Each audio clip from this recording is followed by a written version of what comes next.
That's how we start the podcast, with a really bad Joker laugh. But you know, you got covered with the bad tattoo. Well, I don't know. He didn't do that in the Snyderverse. It's like when The Grudge came out, everybody kept going, No, all the time. No. I used to do that around Matt all the time. And Yeah, he hated it. You did. Hated it. It was awesome. And you still have all your teeth, which is a testament to myself. And your house was really dark at the time, so sometimes I would just do it. You Yeah. wouldn't know where it's coming from. It was great, and I loved it, and it made me so happy. Matt, are you not aware that ghosts aren't real? Some might. Here's Who the knows? thing, though. Especially... I have a whole story about this that I don't think I've actually told on the podcast. Let's tell it in What's Good, because we are here. We are here on the internet. And Geeks with Kids, we started. I have a title sequence. Everything's all pretty and stuff. We're live. Yeah. We're talking about, I don't know, I assume Star Trek today? I don't know. Or maybe some monsters. I don't know. Talking about cats in some sort of I need to fix my frame here, because right now it says David La versus Kong. So I need to... You are David La. David La versus Kong. Make it. Anyway, I pay to watch that movie. We are Geeks with Kids. We are the bi-weekly geeky podcast that, you know, if I remember, takes it, you know, sometimes from a parenting point of view, or at least I mentioned some sort of parenting thing. We don't know. We don't really, sometimes we don't really think about that. Nice. Anyway, so we're here. We're going to talk about the MonsterVerse, but before that, I'd like to thank Steve, Matt, David, Huck, and Marcus for coming on to talk about all this wonderful nerdy stuff. We love coming on and talking to you. We're live on Twitch. If this is your first time, at 9:30 on April 5th. Good Lord, it's April already. It feels like the longest, shortest year so far. Anyway. We're still in a blip right now. It doesn't matter. Yeah, it's true. Anyway, so we start every show by going around the little circle on the internet and asking what's good. So let's start off with Marcus. What's good, Marcus? Not much. Really, I haven't really been able to do much of anything. I've just been playing a little bit of GTA Online with my buddy Ryan once in a while, and that's about it. Well, we had Easter. The Easter weekend was upon us, and my son had his first ever Easter egg hunt. Ooh. So now we are going to go parenting kind of crap. Hey, cool. There you go. How was it? Was it all? Was it connected. chocolate? Was it chocolate eggs, or was it actually? There were no. So we gave him like little plastic eggs that had like lights in it, so it could like light up and everything. And inside were a bunch of his like little tasty treats that he enjoys. But unbelievably, like, you know, we had them set up, and we were expecting him to, you know, have to coerce him into like, oh, look, go find the eggs. And he found 4 of them without trying right off the bat, just walked up. He's just like, look at these. Look what I found. Oh, you weren't even supposed to start there. And then he just kind of squeezed them and popped them open and just started eating the treats. And he loved it. It was awesome. It was a really cool little moment. And I'm glad I was able to capture that and see that. So that was my good. That was my fantastic yum yum. Oh, that's awesome. That's awesome. We do the plastic eggs as well, but we put blueberries inside. Oh yeah. So that's he did nice. have his first piece of it was his first piece of chocolate on the Easter weekend. Like he's tried sweets. This was his first piece of actual chocolate, and damn, that kid loves chocolate. Oh, I understand, because chocolate is amazing. Was it milk chocolate or dark chocolate? It was milk chocolate. It was Lindt, the Lindor Lindt kind of chocolate. Oh, you're starting the bar really high, man. Good stuff. You just get like top tier right He's not He's eating going to be TPing a lot of houses at Halloween. Oh, good shit. That's not candy. That's not real chocolate. Yeah. I wouldn't blame him. I don't like Hershey's chocolate either. I don't like Hershey's chocolate. Yeah. Anyway, yeah, that's awesome. Yeah, Easter was fun this weekend. Lots of eggs, lots of candy. Yeah. For me. Let's go to Hawk. What's good, my friend? So my yum this week has been the new. Was it candy? Because those are yummy. It was candy. Well, there was a little bit of candy in that. I don't eat a lot of candy anymore. That's fair. We're getting older. Yeah, the diabetes. Diabetes. Anyways, Diabetes. Yeah. diabetes. What? My yum has been Invincible on Amazon Prime. Yeah. Yeah. Great new animated series, and that from Robert Kirkman, the writer from the Walking Dead series, about a world full of superheroes and that. But gosh, you know, I've heard really good things. Yeah, they are not the heroes we think they are. But what's great is not only is the writing and animation great, but the voice cast is just stellar. God, that's where they shelled out most of the money on that. J.K. Simmons is Omni-Man, and they have Sandra Oh as his wife. Mom. Stephen Ewan plays his son Mark, who discovers his own powers and is being brought up under his father's kind of rough tutelage. What's her name from Community? Britta plays one of the superheroes. I can't remember. Gillian Jacobs. Gillian Jacobs, yeah. And Jacobs, then they have what's great about Invincible is that they mirror the DC universe. A lot of their heroes are like, hey, look, we're Greek gods as thing like that DC. We had talked about this in a previous episode. But because it's Robert Kirkman, it's all like uber violent versions of them and just slightly tweaked. And also because he created The Walking Dead, he got the cast of The Walking Dead to play their version of the Justice League, which is incredible. If you haven't checked it out, you should watch it. It's on Amazon Prime. Yep. 4 episodes in. New episodes are premiering on Friday nights. Yeah. Oh, good to know. All right, thanks. Yeah, no, I've heard good things, so I will definitely check that out. It's great. And, maybe we have 3 more weeks of Winter Soldier and a couple more weeks of Invincible. Maybe we'll live stream the finale of Invincible because it's on Twitch, so we could live stream it. Let's do the live. Yeah. Let's do it. All right. David, what do you like in this week? Oh, well, Easter means we still had turkey. If I didn't see 99% of my family, we still did turkey. Which is I think that's weird because it's like Thanksgiving turkey, Christmas turkey. Now my family does, well, obviously not this year, but like Family Day we do turkey. So it's like Family Day turkey. Nice. 4 months out of the year. turkey. It's like full turkey dinner, mashed potatoes, corn, whatever, everything. So that's pretty good. Turkey. So after this, I'm going to go make some leftovers, and that's definitely the best thing. I've been playing Darkest Dungeon, which I would say it's not a bad game, but it's kicking my ass and I'm really mad. So I wouldn't say it's what's good. It's what's excruciating. And more annoyingly is I want to keep playing it. Those games. I know it well. I know it well. Is it on PC or Epic Game Store gave it out I don't know how long ago. But yeah, I'm playing on Epic. Oh, I wonder if I have it in my You thing. probably do. They released a really good game the other day. Something with a computer in the machine or something like that. That's not right. That's an anime. But Ghost in the Machine. Ghost in the Machine. It's really good. Steve, I feel like this is a game I saw it and I was like, this is a game Steve would like. It has the aesthetic you would like. It's like cyberpunky, but without being cyberpunk. All right. It's like an isometric overview, and then you're shooting things, and it looks really Sounds cool. Yeah, I'm going to check that out. Yeah, for sure. We're talking, you might as well go. What's good, Steve? What is good? Well, I've been away for a little bit. That's kind of funny. During that time, I wasn't really doing much, and then I just started up on the 40K audios again. So it's always 40K audios. I mean, you missed that period where that wasn't actually what was good. There's something else too with movies. I think it's going to come up when we start talking tonight. But yeah, I've been trying to make my way through various lists of movies that I like to make for myself, and I've created a very specific criteria to force myself to watch things I wouldn't normally watch. And it's going to come up in our conversation. So I'm going to save that. So I'm liking 40K again. I got stuck on one book.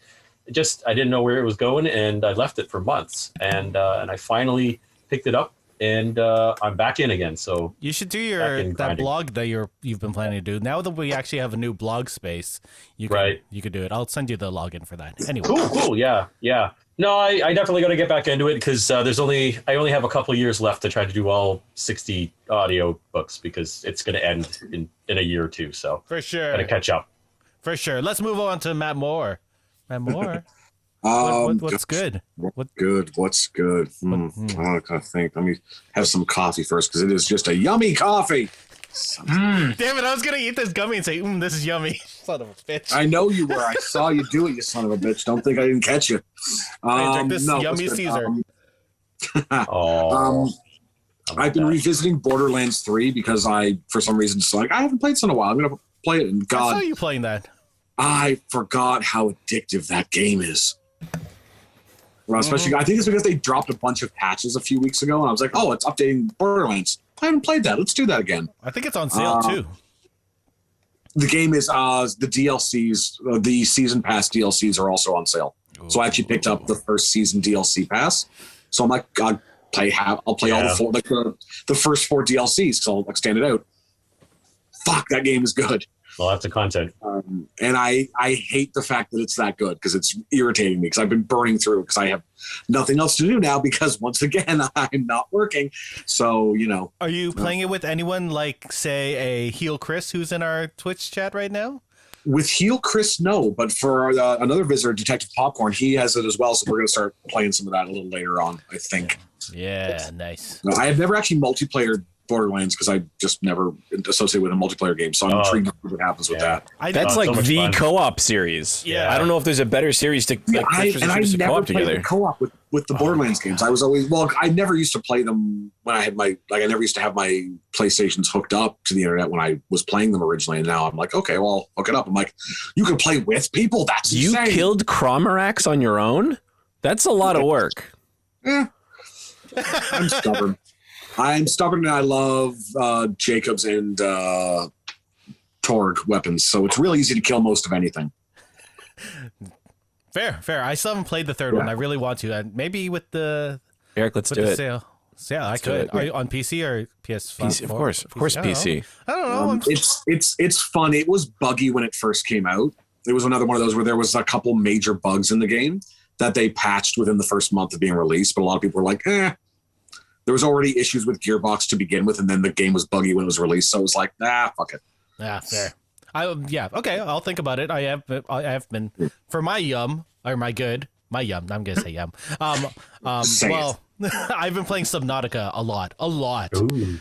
They released it for free on the PlayStation. It's part of that stay at home, play at home initiative that they're doing. So definitely pick up Subnautica. It's sort of relaxing but sort of stressful at the same time if you make it.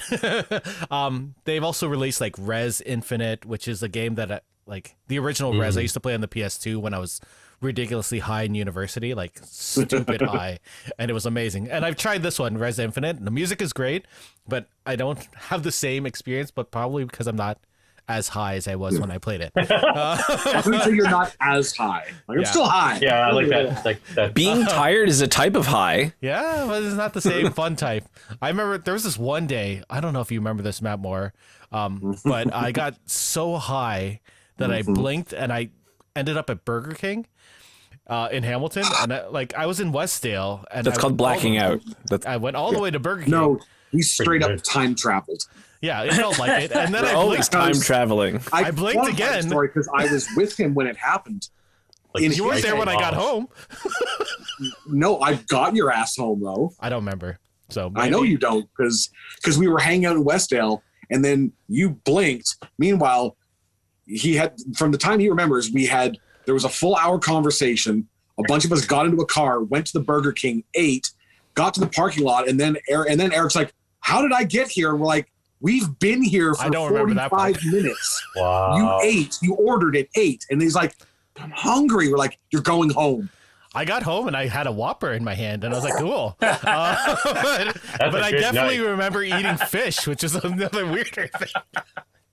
Which is Because bad you ordered because the fish sandwich, and we all sat there going, "Why?" You're like, "It's good." We're like, I'm pretty sure I ordered it because you and your hot fish juice story happened. Not you. You don't remember that one? Whoa. I don't like the title of this story. Yeah, this is going to weird places. This is what podcast Making is me this? uncomfortable. Welcome to the Hot Fish Cast.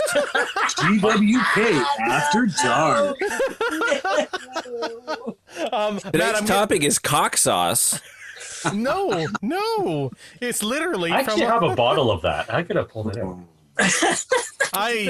Yeah. Don't know where we're going for this, but anyway, let's move on from what's good because I think we Segue moved that. way past what's good and onto what's awkward. So I'm not going to really do any news. There's a couple of news things today. We had First Contact Day for all the Star Trek fans, which they announced a bunch of different things. Lower Decks is coming back in August. Disco season 4 is later this year, and then Picard is coming back early next year, right, Hawk? I think early next year. Yeah, about I think April 2022. They didn't really say. They just said early 2022, and Q's coming back for season 2 of Picard. So, Ooh. and in the trailer, he says one thing, and the gist was, the trial never ended. I'm like, Yeah. It's all you need. Nice. Other than that, what other news has there been? It's Nothing. literally everyone in the world's fucking birthday because it's April. Oh yeah, so I don't know if it's because like there's other holidays at the time, but everybody's fucking birthday is in April. April, March, Everybody. February, January, December, November. Just everybody October. fucks in October or something. I don't know, or September or August or whatever September, it is. Like, no, August. August, Weird. Labor Day weekend. My birthday's in April, so yay! In a couple of weeks, we'll see how that goes. No, it's a big one too. 40. Oh, how horrible for you. I like this show because I Whatever get to will be you the do? young one. You are the young one. Yes. We What should am I do a gonna do? Logan's. We should do a Logan's Run party for you. So Renew. could you imagine? I've not seen that bad. I would love to live watch that with people. I actually do it. did it for my 30th, but yeah, you've missed it. But The yeah, original. yeah. No, I didn't know you what? when Yeah, you we were should do 30. that. No, you didn't. But No. I don't know me when I was 30. I was gonna do a hot wings challenge. I told Matt this. I had ordered the 3-pack from Hot Ones, but so the other week I decided, hey, there's a ramen store in Guelph, and they're for a limited time doing this stupid hot ramen, and I was like, yeah, let's do it. And I got it. I was eating. I was like, this is wonderful. And I was like, oh, it's hot, but I can handle it. Later that night, I could not handle it. I could not handle it at all, and it was the worst. The worst. See, I tried to warn you on that. It's like It was I may just be a so giant baby when I eat hot sauce, but it sits in my stomach fine after it's there. Oh my god, I'm so happy I have a bidet. I'm just saying. Do you guys not know the secret of hot stuff? Like of like eating spicy stuff? Eat Like a candle there- first? No. Well, that's yeah. Drink Maybe a I big- do. No. Really acidic thing. That's like milk is like slightly acidic. That's why they think like milk does all this stuff. Yeah. Like soda works okay because it's pretty acidic. One of the most acidic things you can drink though is apple juice. And apple juice just fucking crushes spice like that. Like do a teaspoon of Tabasco and then bite into an apple and it'll be gone in seconds. Like, so it's fine. Would it be better for the digestion though? Yes, because the so fucking nerdy Dave. Capsaicin is an oil and it's broken down by certain acids, and apples work really well. That's why you never get spicy apple stuff. Yeah, you can Because make it spicy just apple. won't work. Like whereas tomatoes are acidic, but I don't think they're the right kind of acid to break down. No, they carry it quite yeah. well. Actually, yeah. Yeah, so certain acids are like vinegar doesn't work either, but for some reason apples just fucking just knock it right out. And soda works like okay. So Eric, I think you need to field test this because clearly the milk thing would not work for you. Well, I have lactose-free milk, which is what I had when I was. But Which is is great. lactose-free milk the right pH? That's the whole No, thing. it's not. Yeah. That's the thing. Lactose-free milk will do It's just nothing. not going to do for us. anything. It was fine for a bit. Is it lactose-free milk or is it milk with like lactase so you can break so it I breaks don't down? remember after what you- I was having at the time, Because unfortunately. it's the lactic acid that you need to make it stop Yeah. burning you everywhere. But you have a bidet, yeah. and that's the important thing. The bidet is the important thing, and it's a heated bidet, so that makes it even better. Let's see. Would what you the- really want warm water at that point in time if you've I already had did. lava It was flowing very out of you? soothing. Soothing is what I was hoping for. How did we get back onto buttholes when we were talking with the cats thing Butthole cut. earlier? Release the butthole cut. Yeah, we do need to start recording earlier. I came back for just this one message. Release the butthole cut. It's true. I'm so, saying butthole and cut together. so Matt, No, Heel Chris never. is saying that you look like a businessman / biker. Don't make him Yes. mad, or he will mess up your taxes. I filed them incorrectly on purpose. That's your tack. Mountains of Anarchy. So we're gonna talk about Legendary's MonsterVerse, which they started back in 2014. I want to say 2014 with the 2014 release of Godzilla. But before we do that, we're gonna do a little bit of that history lesson and go back and talk about two of the originals. We're gonna talk about King Kong and Godzilla. So King Kong was released in 1933 and Godzilla was released in 1954, and they were both separate entities. One was made by RKO and one was made by I want to say Toho. Toho. You're right. I wasn't sure if it was the same company at that point. It's such a long time ago. But they were classic movies. And did you guys actually watch these movies before? Yeah, I was able to watch King Kong and Godzilla 54. I've seen both of them before. Anyone else get a chance to watch the original Godzilla? So halfway through 54. I did see the original King Kong like a long time ago, and I was really excited to rewatch it, but I haven't gotten to rewatching it yet. But I do remember like stumbling upon it like late night television, watching it when I was a kid, and I loved it. Yeah. I thought it was hilarious. I watched it because I thought it was goofy at first, and then I just genuinely actually liked it. It's a wonderful. And it was actually, I think that was probably my first like major exposure to like a stop motion puppet. I think it was for me too. What about you, Matt Moore? The King Kong I saw because I actively sought it out to see the the original Godzilla. I actually saw in a film class because of the Raymond Burr thing, because we were actually studying the appropriation of culture by like, we're going to take this movie and completely redo it and just fucking add Raymond Burr into it for some reason. Oh yeah, now, I didn't watch that one. Yeah, my intention was to watch a whole bunch of movies, but I didn't make it to 1956's Godzilla King of Monsters, which is the Raymond Burr American cut. Now, when you saw in film class, did they actually compare the two versions? Because I'm kind of curious. Okay. Yes. So actually, if you don't mind, I'm just wondering right away, like, well, actually, no, Eric, do we want to talk about King Kong first? Or? No, go for it, man. Yeah. It's a fluid conversation. It's a round table and we're just gonna chat. Having just watched the 54 Godzilla, I'm very curious, like, what were some of the major changes with the Raymond Burr? Of the plot, they completely mucked about with the plot. Well, because they had to create this character that didn't exist in the original movie and add him in. So they rejigged the plot, they rearranged things to make him. The reason we were studying this because it was very interesting. Because you took this movie and they completely recut it and added him into scenes that he never was in, had never shot, and wasn't even there when it was shot. Yeah, but it was like one of the early examples of how like it was what they do now, where they kind of digitally create characters, because they kind of just editorially added him into the movie and made him like the hero of the movie, even though he had nothing to do with anything that was going on.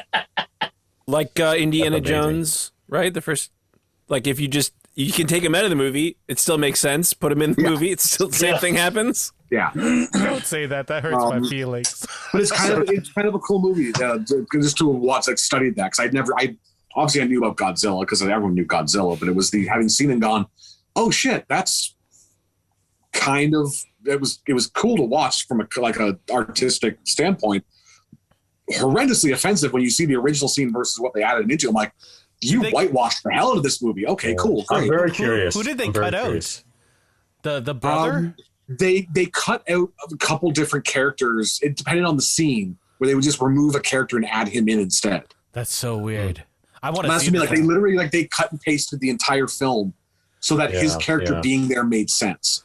And there's a whole bunch of scenes that was just him and a bunch of other actors that they clearly shot in the States with the horrible accents to make it seem like he was there. Wow. Ooh, so like they basically took a movie and wrote a new movie so they could have Raymond Burr star because they wanted to get it over they wanted the movie to get over in America. Yeah, my intention was to watch that at the end, like after watching everything, but I just couldn't do it. It's hard to after watching Godzilla versus Kong. You're just like, I need to take a moment. Well, I had to race through just to get through. It's definitely a cool movie to watch, but I would not recommend. If you're going to do it, I'd say try to watch both those Godzilla movies back to back so you can you'll see where the changes are made. Yeah. Interesting. Yeah. Sorry. Go ahead, Eric. No, you go for it.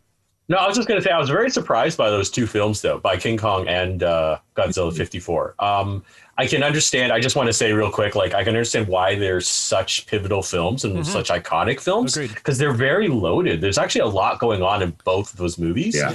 And that it's like we know a lot about them, but when you actually watch them, you're like, wow, they put a lot of effort into these two films. And like King really, Kong, especially, right? Yes. It was from 1933. I 33, 33. yeah, That's 33. and it's surprising. 90 years old. You think about a film like that, and you're like, they can't really talk about they obviously didn't write movies for messages, but there's this whole idea of nature versus man, and like it's really prevalent in that film, even from like for such a long time ago, and it's crazy. What I never saw I don't recall ever seeing the original Godzilla until more recently. I'm sure I saw it as a kid and was like, oh, look at all those people that look like me that are running away. That's funny. But like I watched it today, and I watched it with my eldest Kay, and she's 6, and she was like, "This is a good movie." I was like, "It is a good movie. It is a good It is a movie. good movie." And it's funny because like back in 2014 when we all saw Godzilla, and I remember reading on the internet where all the happy people live, they were saying that there's not enough Godzilla in this movie, and I agree there isn't enough Godzilla, but the original Godzilla was mostly people. Yeah. It was, and That's the true. message behind it was so like the idea of how the atom bomb and the H bomb like have devastated the world, and like the adverse effects from it is going to be Just felt assume forever. the people who wanted more like Godzilla and didn't like the human parts were also like all the Transformers films. Just assume they like all of them, unequivocal. Like just Well, when we get to those Godzilla movies, we'll yeah, discuss it. there's some good Yeah. and bad. because in those. when I rewatch them, I really like the 2014 Godzilla. It's maybe my second favorite of these four. I think it's really, and I don't think it needs more Godzilla. I think it's great. It's probably my third favorite out of the 4. But we will get to that. Any other thoughts on the original Godzilla? Like it's way better than I thought it would be. To be honest. Yeah, I found Go ahead. watching it today. It actually handles the human element a lot better than they Yes. actually do in the 2014 runs, and that because like first off, like it tackles like the displacement of the people every time Godzilla shows up, and that the amount of resources they have to throw in, and that, and this is like pretty much like what 9 years after like the end of World War II. One of the things I was wondering about, I was trying to find out some information on that. At what point was Japan kind of freed from like the Allied Film Board that was censoring all the films that came up through it? That's a really good after question. World War II. Anyone in the chat know? Please let us know. Vocal Tomes in the chat is saying there's almost never enough monster in most of these movies. They always appear an hour in, unless True. it's Pacific Rim. That's fair. True enough. Or the second Pacific Rim, but yes. What true was enough. the ripoff of Pacific Rim? I remember There was a Atlantic? Yeah, Asylum Atlantic made Edge? one. Atlantic's yeah, What? something. Yeah, Yeah, I think it's yeah. Atlantic Asylum Rim. actually made one. Yeah, Yeah, Atlantic, yeah. it's something. I was gonna joke and say It's Monster actually Hunter. not horrible. Yeah, I heard it wasn't bad. Yeah. It's not horrible. Yeah, Asylum had actually reached that point where they actually started going like, you know what? We got the resources to make legitimate movies. Let's just make movies. I actually now, like you know? Asylum movies, and they follow us on Twitter and a bunch of them other are- socials. No, like there was a point where it was a total scam, in my opinion. But they've gone way past that now, and they just make proper films. Well, it's that not a happen to scam. have titles. It'd be like a scram or some other word that also means it's a scheme. You know It's what? not a scam. It's a scheme. Sure. It's similar, I but will it's slightly different. Say what you will. Snakes on a Train, one of my favorite Asylum films. Oh my god! I've never God. seen it. I'm not Yes. even kidding you. Oh my god. Okay, so getting us back on topic. Yeah, so King Kong, 1933. I like Eric. I think we all know the movie. We've all seen a lot of it, but I never actually had sat down and watched it until just now, just recently. And yeah, I was really impressed with how much there was in that movie. Like, there's a lot going on, and it is a really like entertaining movie. Like, there's a lot of action scenes. Like, yeah, okay, we got the stop motion, but the stop motion is like really extensive. Like, they went all out Their on these fight boats scenes. exploding were so good. And there's so much depth. Like, that movie is salacious and violent. It's got everything. Like, I kind of wondered, like, when ratings and certain like things like that came into play, because that movie existed before ratings, in my opinion, right? Like, you got to look at that and you just go, how many people just died there, right? And like horribly, right? And even like with the lady getting grabbed by the monkey, like, that stuff's a little bit, I don't know, like, so it was it was a pretty impressive film all around. And then Godzilla, I thought was really interesting because they were so meticulous, right? In discussing the people and the bureaucracy, like what Hawk was saying, like talking about the government situation and yeah, obviously some of it is reflective of World War, memories, because it was like 10 years, like since the war, since the bomb. There was a couple of really specific incidents in that, when they were talking about having to evacuate in that, the one character in that comment that she almost barely got out of Nagasaki. Yes, she references it exactly, and that's one of the things where I know they probably mucked with it in the King of Monsters version, because there's a lot of scenes showing like the devastation that Godzilla leaves, and it's really horrific, right? Like there's mothers dying and there's children crying, and it's really shocking, and I'm kind of like, I don't know if the American version shows this or not.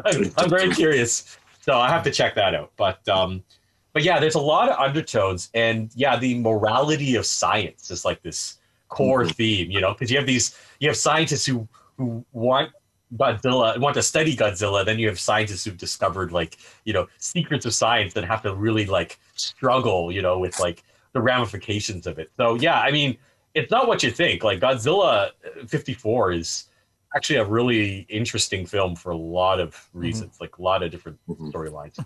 Any other standout scenes for other people? I really enjoyed the courtroom scene where it was the people versus the government, where they're like, we can't release the news. And they're like, it's the truth. Tell the people. I was waiting for you to say the people versus King Kong. This is like sitting in the pub, this huge ape sitting there like, Your Honor, my client. Yeah. Actually, if you don't mind a minor segue, I was going to say Shin Godzilla, which was one of the more recent remakes of Godzilla. 2017, I think. Was it? Yeah, 2017 or 2016. Yeah. Like that's the first, I think, official Japanese CG version of Godzilla. But I have to say, I never realized the parallels between that one and the original, because the politics are sort of the core of Shin Godzilla. It's all about political thriller, kind of like, what do you do when you have this unprecedented situation and it's just like a lot of politicians arguing? And it's not the most exciting movie. I'm just going to say that outright. The monster is horrific in that movie when you get to these scenes. But the majority of the movie it's on one of my movie lists right now for movies that are kind of messed up due to our current time of where we are. Because it's not about COVID, obviously, because it came out years before, but it is about a government dealing with a situation that no one has ever heard of before, and other international parties becoming interested in what they do. So there's a lot of parallels with a natural disaster that has ramifications across a lot of different levels. And it's really interesting to watch Shin Godzilla under the lens of what we're going through right now. But I was amazed at how much of the politics element was like what Eric just said, that one scene where the people arguing about whether or not to reveal what's happening to the public. And it's like, of course you have to reveal what's happening. Comes across, and was translated into that version of the film like all these years later. Anyway, so yeah, I agree. That was a pretty fundamental scene. And yeah, if you haven't seen Godzilla, I really recommend the original one. Yeah, Shin Godzilla came out in 2016. I'm just looking at the Wikipedia page right now, and they had one of the actual Godzilla guys playing Godzilla in mocap for that, which is amazing. That's awesome. So he has a tail and everything. There's a picture of it in his mocap. Oh man! So he just traded one suit for another suit. Exactly. Well, yeah, the monster in really that cool. was horrifying, though. Was it? Yeah, it's that. No, I was gonna say, like, I always like watching these black and white movies, especially like King Kong and Godzilla, like to try to imagine what audiences at that time thought, because I'm like, man, that guy just got totally like just yeeted, like like he's dead, and it's just like I can tell, like it's a little like stop animation guy, right? But I'm just like, ooh, that's horrifying, and that's the one thing that Shin Godzilla did.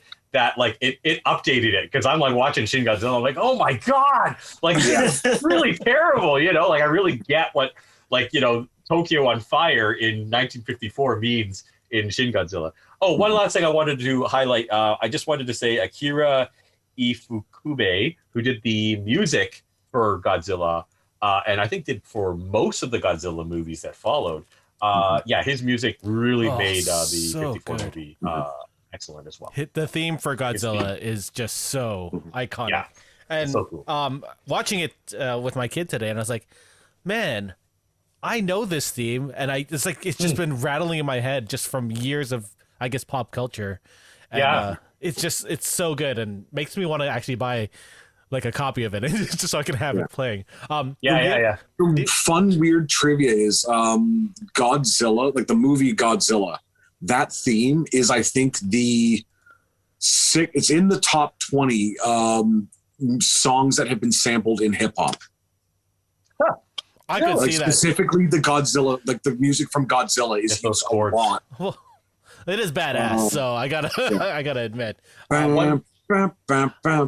will add one more parenting thing to watching Godzilla with my kid is that because it's subtitled, I got to talk as everyone, and every time they had someone on a radio or something, I got to do the old timey like reporter, like 1930s voice. Yeah, the 1930s voice. It was so much fun. It was so much fun because Kat can only read so much, but it goes by really fast. So I was like, I have to read this for you, or you're not going to know what's going on. Oh, you don't do what I do. I pause every time and I read, and then it takes me 7 hours to watch a movie. I just throw one more factoid out. So I looked it up, and I don't know the exact details, so you'll have to look it up yourself. But the sound effect for Godzilla's roar, originally they wanted to take actual animal sounds, and they ran that through a bunch of processes, and it didn't work. And the composer actually was the one who did something with he greased up some strings on some instrument and made that and just made that sound. And that's contrabass. Originally, yes, there it is, contrabass, yes, and it came from that. So anyway, so the composer was also integral to the iconic roar of Godzilla. Hey, McMaster, look, that music for film and television is in here. It's in here still. Who knew? Go figure. Something Nice job, useful, McMaster. I guess that one little bit. So let's go into the MonsterVerse, which is Legendary's newer take on these classic movie monsters. It started in 2014 with Godzilla, and it opened up the world to King Kong, Skull Island. Kong Skull Island. Yeah, Skull Island from 2017. Godzilla King of Monsters, which was in 2019. And then this year is Godzilla vs. Kong, which came out last week. Let's talk about the first one. Godzilla 2014. Do you guys remember seeing it? What were your initial reactions? Go! I think I saw it with one of you guys. I remember when the trailer first arrived, and I just got really giddy and really crazy about it because first of all, it was the first Godzilla movie that looked like they were trying to take a new spin on things, and I was didn't have Matthew Broderick. Really cool. Yeah. No Matthew Broderick, thank God. And it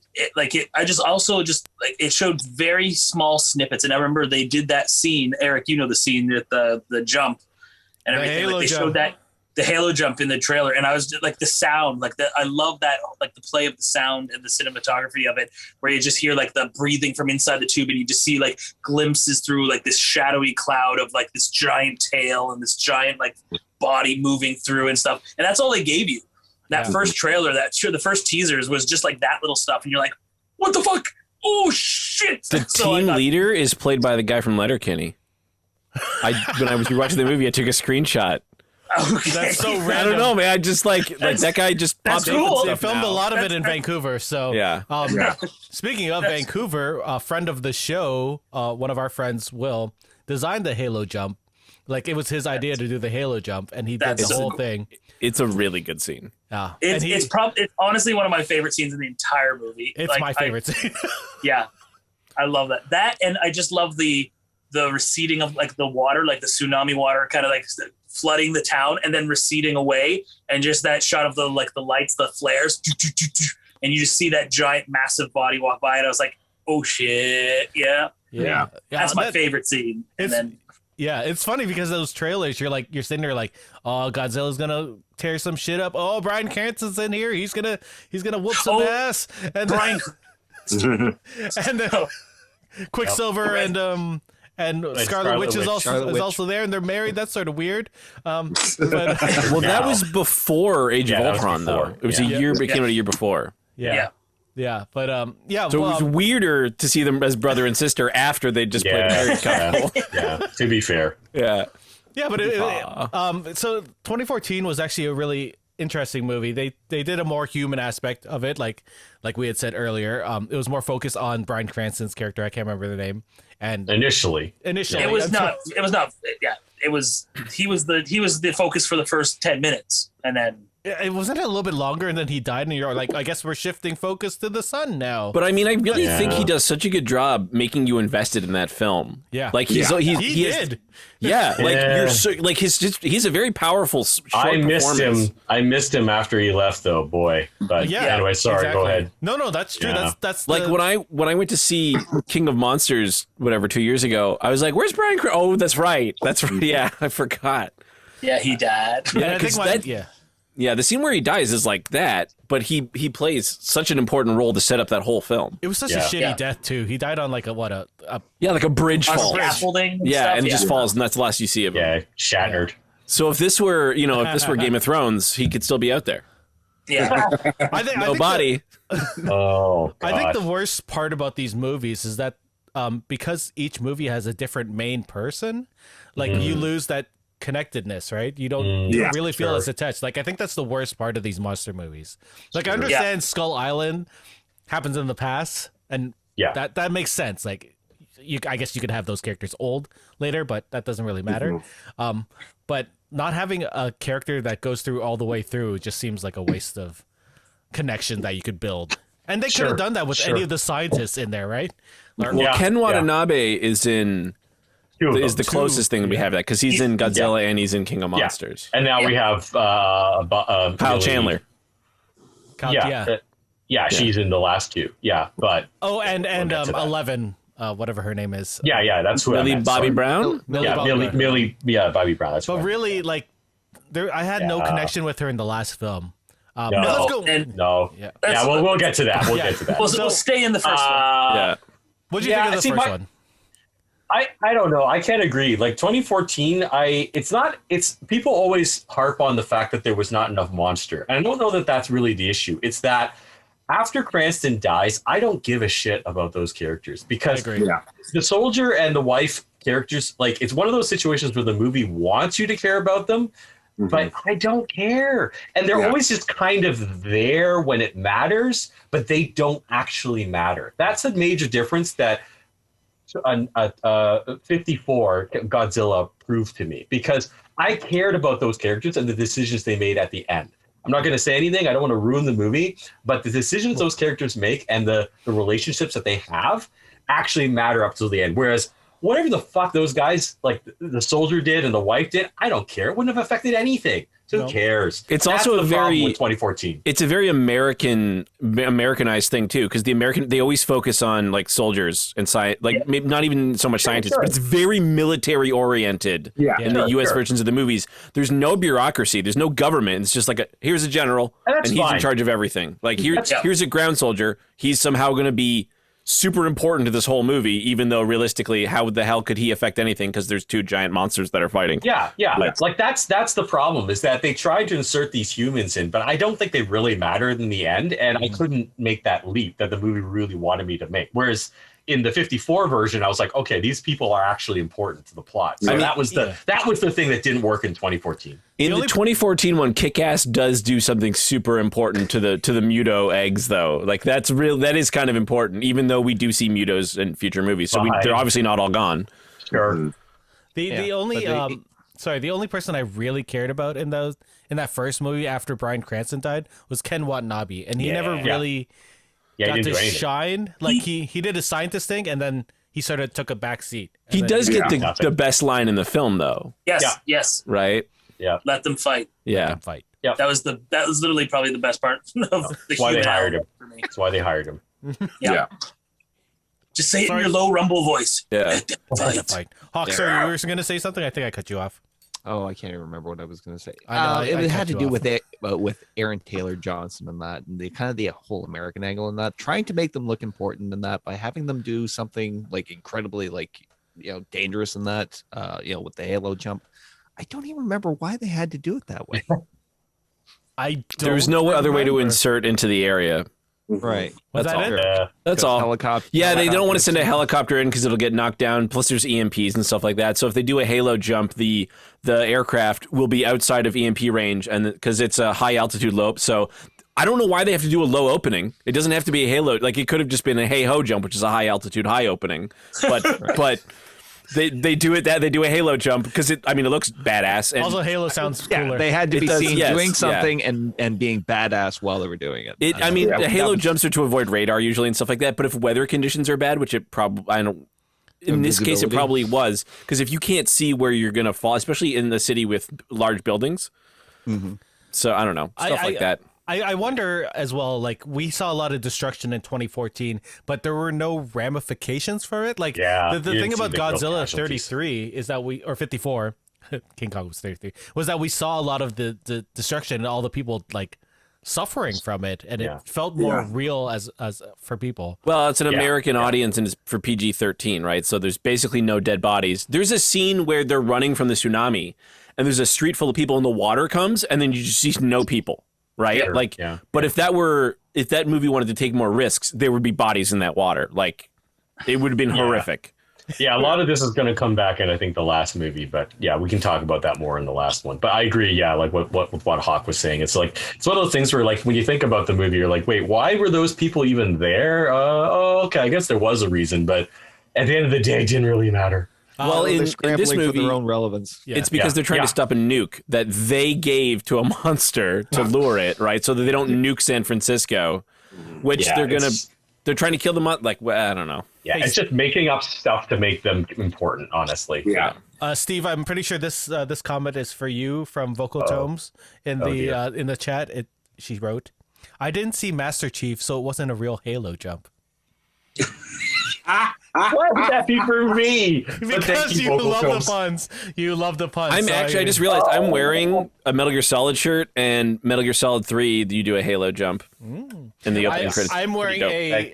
a crust of the layers of the earth because we're going to talk about the inner earth stuff later. Nice. Ooh, Also because it's smooth. long sleeve and it's cold in my basement. Any other Thank final you, thoughts Vocal Tomes. on Godzilla? I've had a lot of sake. I'm having sake now. Any final thoughts? Godzilla 2014? I think the music actually, like the theme that carries on through the series, the Godzilla, like I think they did a good job with the theme for the new. I thought it was Godzilla. shot really well. I thought the music was good, the special Yeah. effects, Yeah. but the story was just eh. Yeah, well, for me, I've always like as a kid, the first time I ever saw a Godzilla movie, I just cared that it was a giant monster destroying things, and I think that still holds true for me to this day. I will say this about every one of these movies that we talk about: I don't give a shit what happens in the movie as long as I see giant monsters fucking shit up. And ultimately, that's the only reason I'm giving my money over to these things is because that's what I want to see. But I also just really loved, like a lot of people didn't like it, but I loved the Godzilla redesign. I loved the husky, sure. Yeah. bear-like. Oh, and he's way Godzilla. bigger. Yeah, He's- no, yeah, that's I love fair. his design. No, But that's important. Yeah, for sure. But one of the things that like some people were like, oh man, it looks like Godzilla needs to lay off the burgers. Ho, ho, ho. But I'm like, if you were a He's creature, always of- thick. but like a creature that size, you would need so much more girth, like so much more, like you would need to be able to support all that weight. And like the stupid one with Matthew Broderick. Broderick, That's a lot of I don't fish. know. fucking hated that Godzilla so much. I It's hated something it. they screw up a lot in creature design is that the larger the creature gets, the more things just hang off of it. Like look at an elephant, like you're just hanging off of it because there's no skeletal support structure there. So Godzilla has to just be like this bulky mass if it's going to have the muscle to move 200,000 tons or whatever it weighs. Well, especially because Godzilla's typically it's an underwater creature. Like he's underwater. So think of how deep he would have to be to just stay underwater. To be svelte. He just need the layers of fat and whatnot to keep him alive in like Yeah, subarctic because waters. something that big, if it were all muscle, it would bleed heat so quickly. Yeah. And he needs the space so that he can have the air to rise, right? Like he needs that space. And also just the store up creature his design. atomic breath. Right. That's fair. Yeah. Oh, No, I the love creature that. design is That very design good. was so good. It is No good. matter what, like Yeah. the thing I was most impressed about is that they stuck with the original design from '54, and Yeah. that was the biggest. It really resembles from that. the '96 version, and that was we're gonna try something a little different. It didn't It's the work worst- on any worst single thing ever. level. I'm gonna posit this question to you guys. Posit. Ooh, fancy. So Pacific Rim came out the year before. Yeah. And I remember loving that film and the monsters and stuff. Would Godzilla have hit bigger if that film didn't come out, or at least be compared as much? Like, it got compared a lot at that time. Yeah. I sincerely, if Pacific Rim hadn't come out the year before, I think that the problem is Pacific Rim was a phenomenal, great giant monster movie. And like you guys have said, it was all action all the time. So then when you have Godzilla come out the year after, that's, dealing with a lot of interpersonal relations with not as much action and monster. People are like, yeah, remember last year when Pacific Rim came out and it was all monsters all the time? So it kind of threw off a bit of the pop people would have had for that Godzilla film if Pacific Rim hadn't come out the year before. Because then people were like, we're going to see giant monsters all the time and it's going to be awesome. And then you didn't, and people are like, well, that's bullshit. And we didn't have Idris Elba screaming about canceling the apocalypse, right? I mean, that's, also great speech. Well, we gotta let them Idris fight. Elba. Yeah, but it doesn't hit the same. If it survived a little bit longer, it would have been good. When Pacific Rim came out, though, I remember I got super jazzed and I loved it. I loved Pacific Rim, but all it did was make me long for the days of Godzilla. I wanted Godzilla, and then the next year Godzilla was announced, and I was like, "Thank you, I'm getting everything I ever wanted." Yeah, I remember when those movies. So I'd seen Pacific Rim. Like I went with I think 6 of my friends or 7 of my friends opening night to see Pacific Rim. We loved it. And then the next year I went with some of the same, maybe not the same friends, but a bunch of people, and we went and saw Godzilla, and they were like, I needed more monsters. So we went back to someone's house and we watched Pacific Rim. They're like, oh, this movie's way better. And I'm like, it's because you get monsters in the first 5 minutes. It's not a better movie. It's just, it just hits different. But no, I agree. Yeah. I think the second Pacific Rim and the second Godzilla movie, just as a segue, were better. Because they just balanced all those things a little bit better. Yeah, sure, fine. Pacific Rim 1 had a lot of monsters right out of the gate. But frankly, I think they kind of dicked around with a lot of other weird plot stuff that didn't really matter. And I think the second one was a little bit tighter. And King of Monsters, which we'll get to very soon, I thought was had a better balance as well. Anyway, Pacific Rim had the balls to do everything in daylight too. Like they were like, Michael B. Jordan was like, no, we're going to do it. Or no, I've got that wrong. There's someone else. But they were like, we're going to do this all in daylight instead of, because all these movies are all at night. Yeah, it's easier for if you watch Corridor Crew, it's easier to model things and course. have the shadows and all that stuff. But the entire scene is CGI. Hide flaws, yeah. Pacific Rim was directed by Guillermo del Toro, if that's who you're wondering. So let's move on to the next. Oh, wait, there was a question about the music. The music was done by Alexander Desplat for the original 2014 Godzilla. He's a wonderful composer. He's done Argo and a bunch of other things. I can't remember right now. But let's move on to the next one in this series, which is Kong Skull Island, which we didn't really know if it was going to connect, but we sort of had inklings because it was legendary. And this is the movie where they actually started talking about Monarch, which is a sort of, I want to say secret society, but they're not really, because they're more like a government organization this time where they study monsters. This movie is set in the past, way before Godzilla had happened, and takes place on Skull Island. And it doesn't actually mirror the original 33 King Kong film. If we wanted a mirror of the 33 one, you can check out Peter Jackson's 2005 extra long version of the film. I like that. I have the collector's edition. I have the collector's edition as well. Yeah.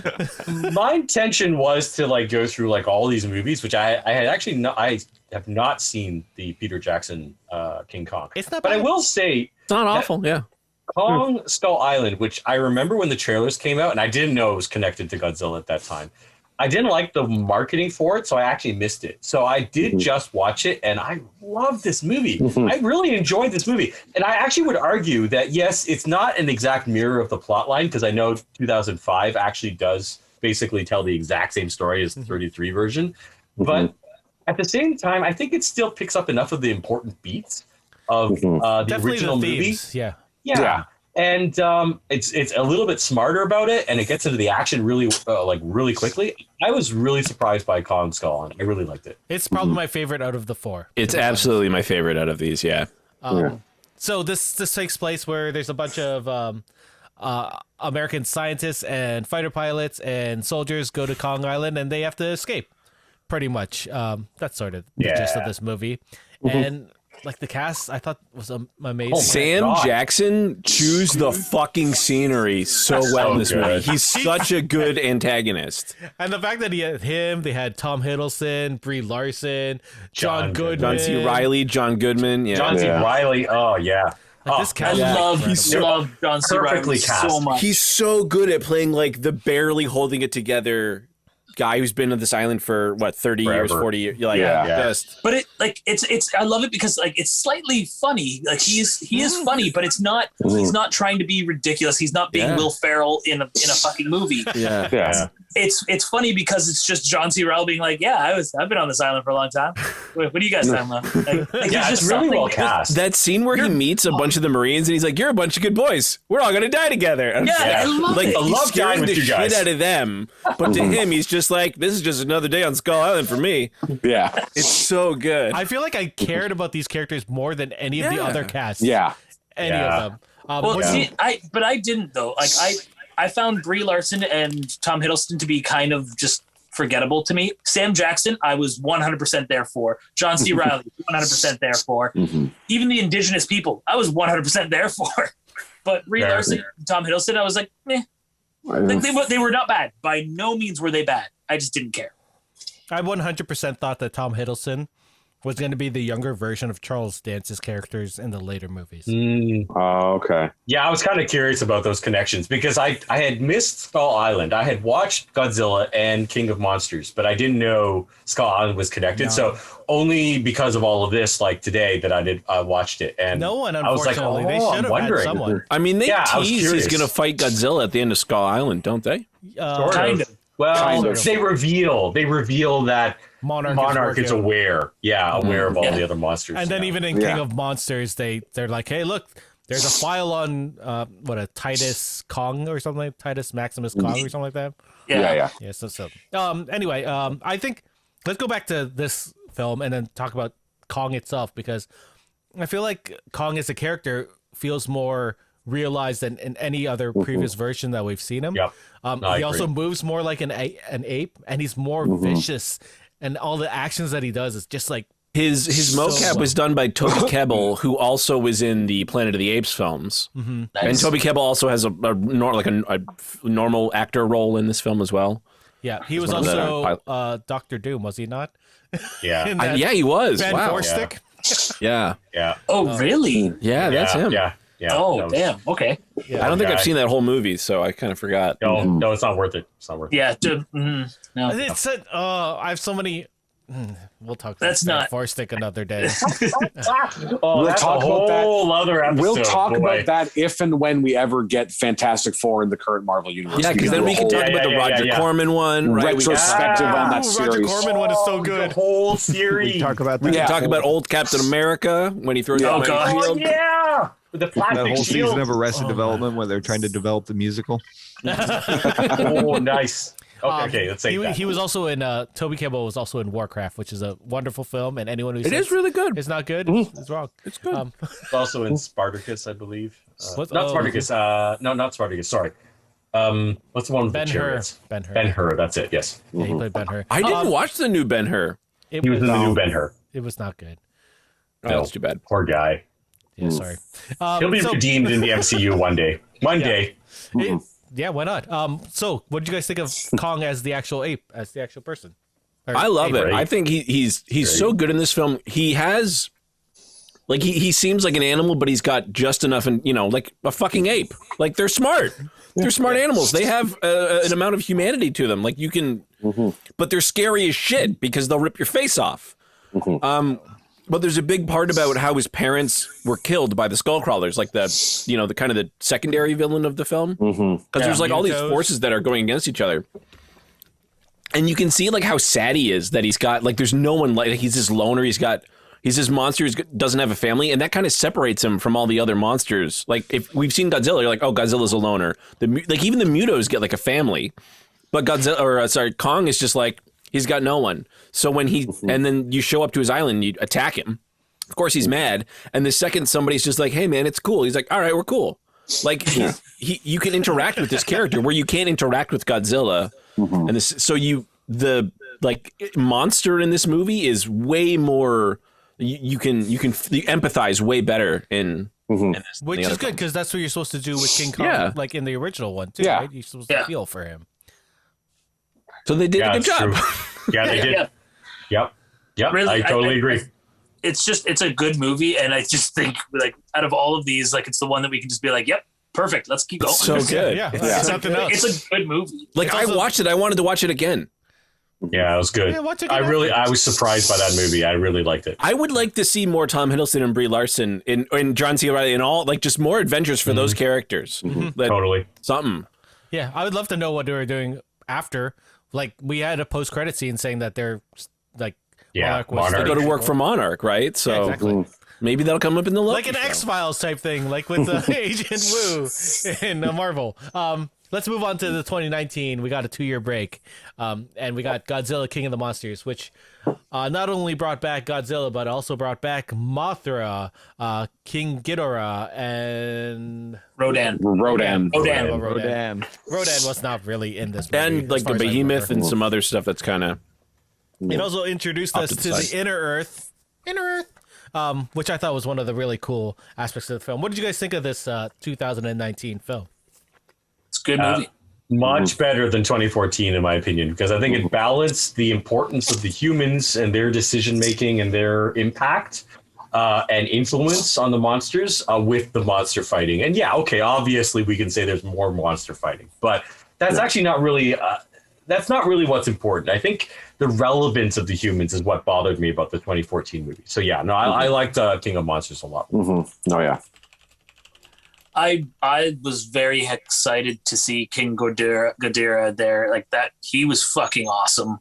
Yeah, the CG on him was fucking amazing. Oh yeah, and like such a pivotal I can't speak right now. He's just such a pivotal. I still can't. Pivotal.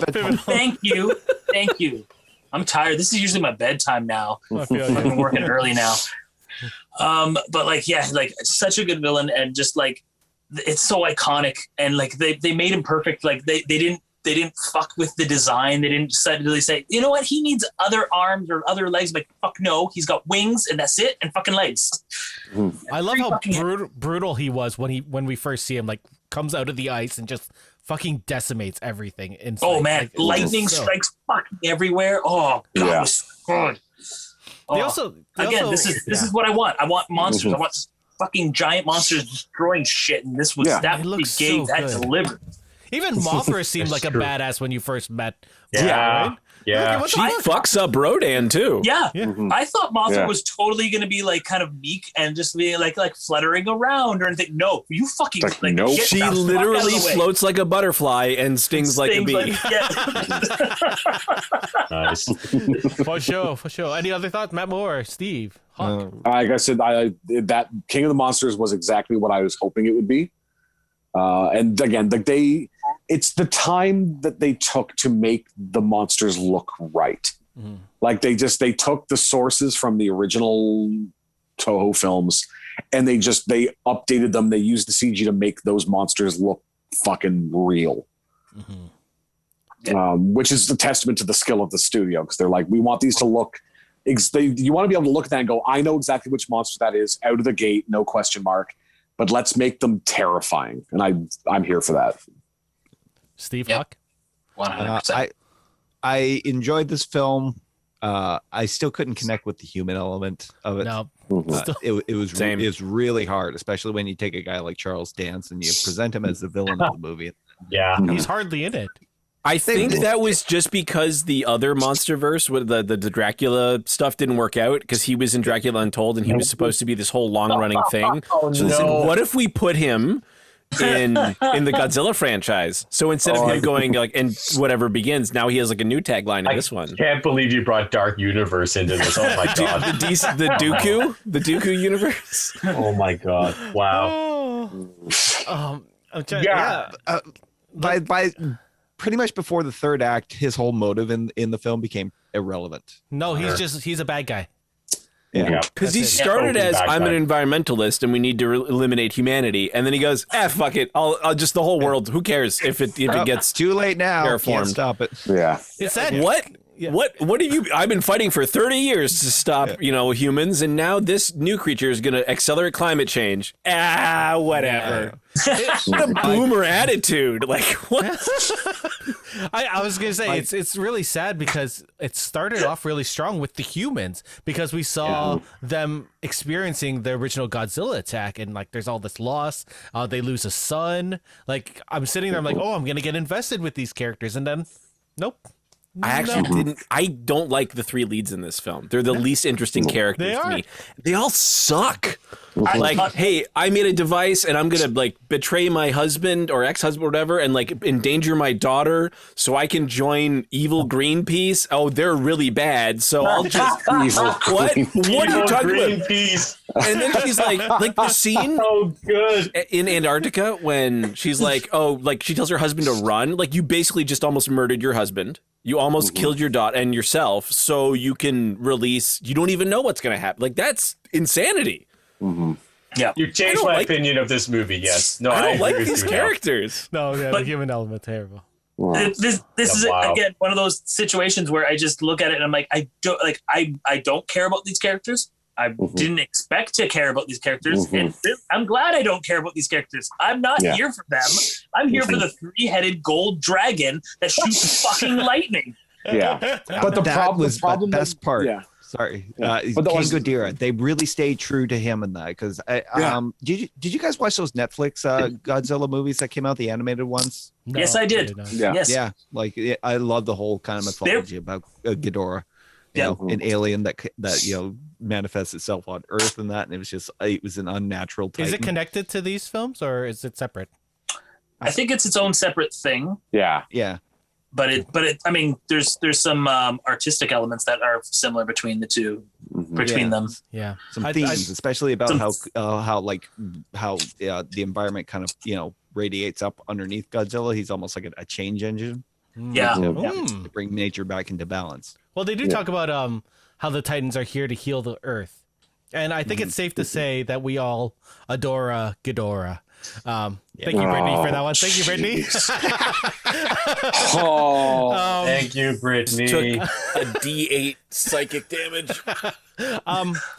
I thought another interesting part of this movie is that they started bringing in the mythology of the older Godzilla films. Like they had the twin scientists, Dr. Irene Chen and Dr. Ling, come back. Although it's sort of strange in this movie because they don't really mention it, and they're just sort of two same actors with different haircuts. I wonder if there's a cut for China that might be slightly different, because didn't Tencent have a stake in some of these films as well? I'm not sure. I might be wrong. I don't know off it's the top of true. my head. No, it is true. Tencent is involved with those films, but I don't know that China would care about that reference. That's a Mothra reference, right? So Yeah. I don't know. I'm not an expert in kaiju. I so. feel like that was more just like an Easter egg for fans where it's like, if you know, you know. Yeah, I agree. Especially because they didn't really make a deal out of it in the film at all. And that's one of those, if they were going to make it significant, they would have been like, look at this thing. Like, they Well, wouldn't that's what I have mean, been because like Marvel shoots entire different scenes sometimes for that's stuff in true. China. That's true. So I just didn't know if something like that happened here. No, that's actually a good point, because I would add that the one thing that was weak about Kong Skull Island was that Chinese actress that they added in, because like every time they had her do a line, it was just like I was rolling my eyes. I'm like, oh my God, this is just for the Chinese audience. Like she's so brutal. Like she's got no character. She's just in here just to legitimize like access to China as a movie. A lot of her, like she shot basically on her own or except with like one other scientist. So a lot of her stuff, you feel like it could kind of be cut a certain way as well. Yeah. So in King of Monsters, it's quite possible that maybe that character had more, but maybe, I don't know. Here's something that I just found out, and I didn't realize it. there's a character played by Joe Morton, who's the from Terminator 2 or Cyborg's dad. Right. Okay. Yes. He plays a scientist. Tyson. Yeah, I realized when I watched this Tyson. movie, I was like, God damn, he's a scientist in every fucking movie because he was the scientist in Terminator 2, wasn't he? And Snyder. Yep. In Justice League. So he's Psychologist, in. I think. He's in this movie, and he plays Dr. Houston Brooks, who was a character in Skull Island. That's Corey Hawkins. Shit. character. Oh, he is the same guy. I wondered okay. if some of those characters carry. Okay, cool. So there's. No, I don't think they there's fucking scientist, mentioned yeah. that. I don't even remember them saying don't they his fuck- name in the movie. No, I'm pretty No, sure they it's just go, true. Doctor, you need to take a look at this. That's true. That's true. Sorry, I got the characters mixed up. Yeah. No, that's interesting. I was wondering where that connection was, but yeah, it's weird. They were trying to build this monster verse, and they didn't do it as I think elaborately. I really feel like, especially leading up, like what just up to King of Monsters, I think it's one of those that they were probably they were creating the universe, but they didn't want to go. You don't want to go all in because if the movies bomb, that's they're just going to can the franchise. It's not like we're investing in an 8-movie franchise and then they're just taking their time. They're like, we're only as good as this movie. And if something goes wrong, you don't want to have a bunch of stuff setting up the next movie if there isn't going to be a next movie. But they knew that Kong versus Godzilla was supposed to be this is the fourth one, supposed to be the last one. Yeah. Right. So they knew that they weren't going to do any more. I don't know. This whole everybody trying to jump on the MCU bandwagon is hilarious, right? Because you brought up the Dark Universe, which utterly failed, right? So I think Restore Matt the is Dark right. Universe. Yeah. Hashtag. We're on the third attempt, right? Yeah. Well, no, I think they've decided, Invisible Man, let's just go off in its own direction now. Who cares? Yeah, it's just That movie was Never good. get made. Yeah, it was good. It was good, exactly. But it's like Shazam. It's just like, yeah, fuck the DCU. Let's just do our own thing, right? At this point, Exactly. Joker. Sorry, but Matt is right. Yeah, at this point, I think they didn't really know whether it was going to actually materialize. So they probably didn't make the connections as tight as they could Yeah. have. It's unfortunate they didn't have at least Quicksilver and Scarlet Witch come back in this film to at least add some more Creepy. continuity. I don't remember their names. Creepy. They were busy. They were washing their hair that night with all their Marvel money. Oh my god, Yeah. Well, so good. Scarlet Witch, maybe. Yeah. I'm sure Aaron Taylor Johnson got paid pretty well for being like a ensemble in Age of Ultron. And he was Getting kick-ass. bowed down like a And he dog. was kick-ass and kick-ass too. Yeah. Just Hamilton, man. He's dead to me. Did he? Yes. he didn't. It was McLovin that shit on Hamilton. I thought Aaron Taylor that Johnson kid's a was the piece one. of He was crap. No, it was ATJ loved Hamilton. It was McLovin that was being a dick in the city the entire time. Okay. And yeah, isn't that can't isn't be allowed dick in like anyways. 5 restaurants in the city anymore because of his Right. behavior.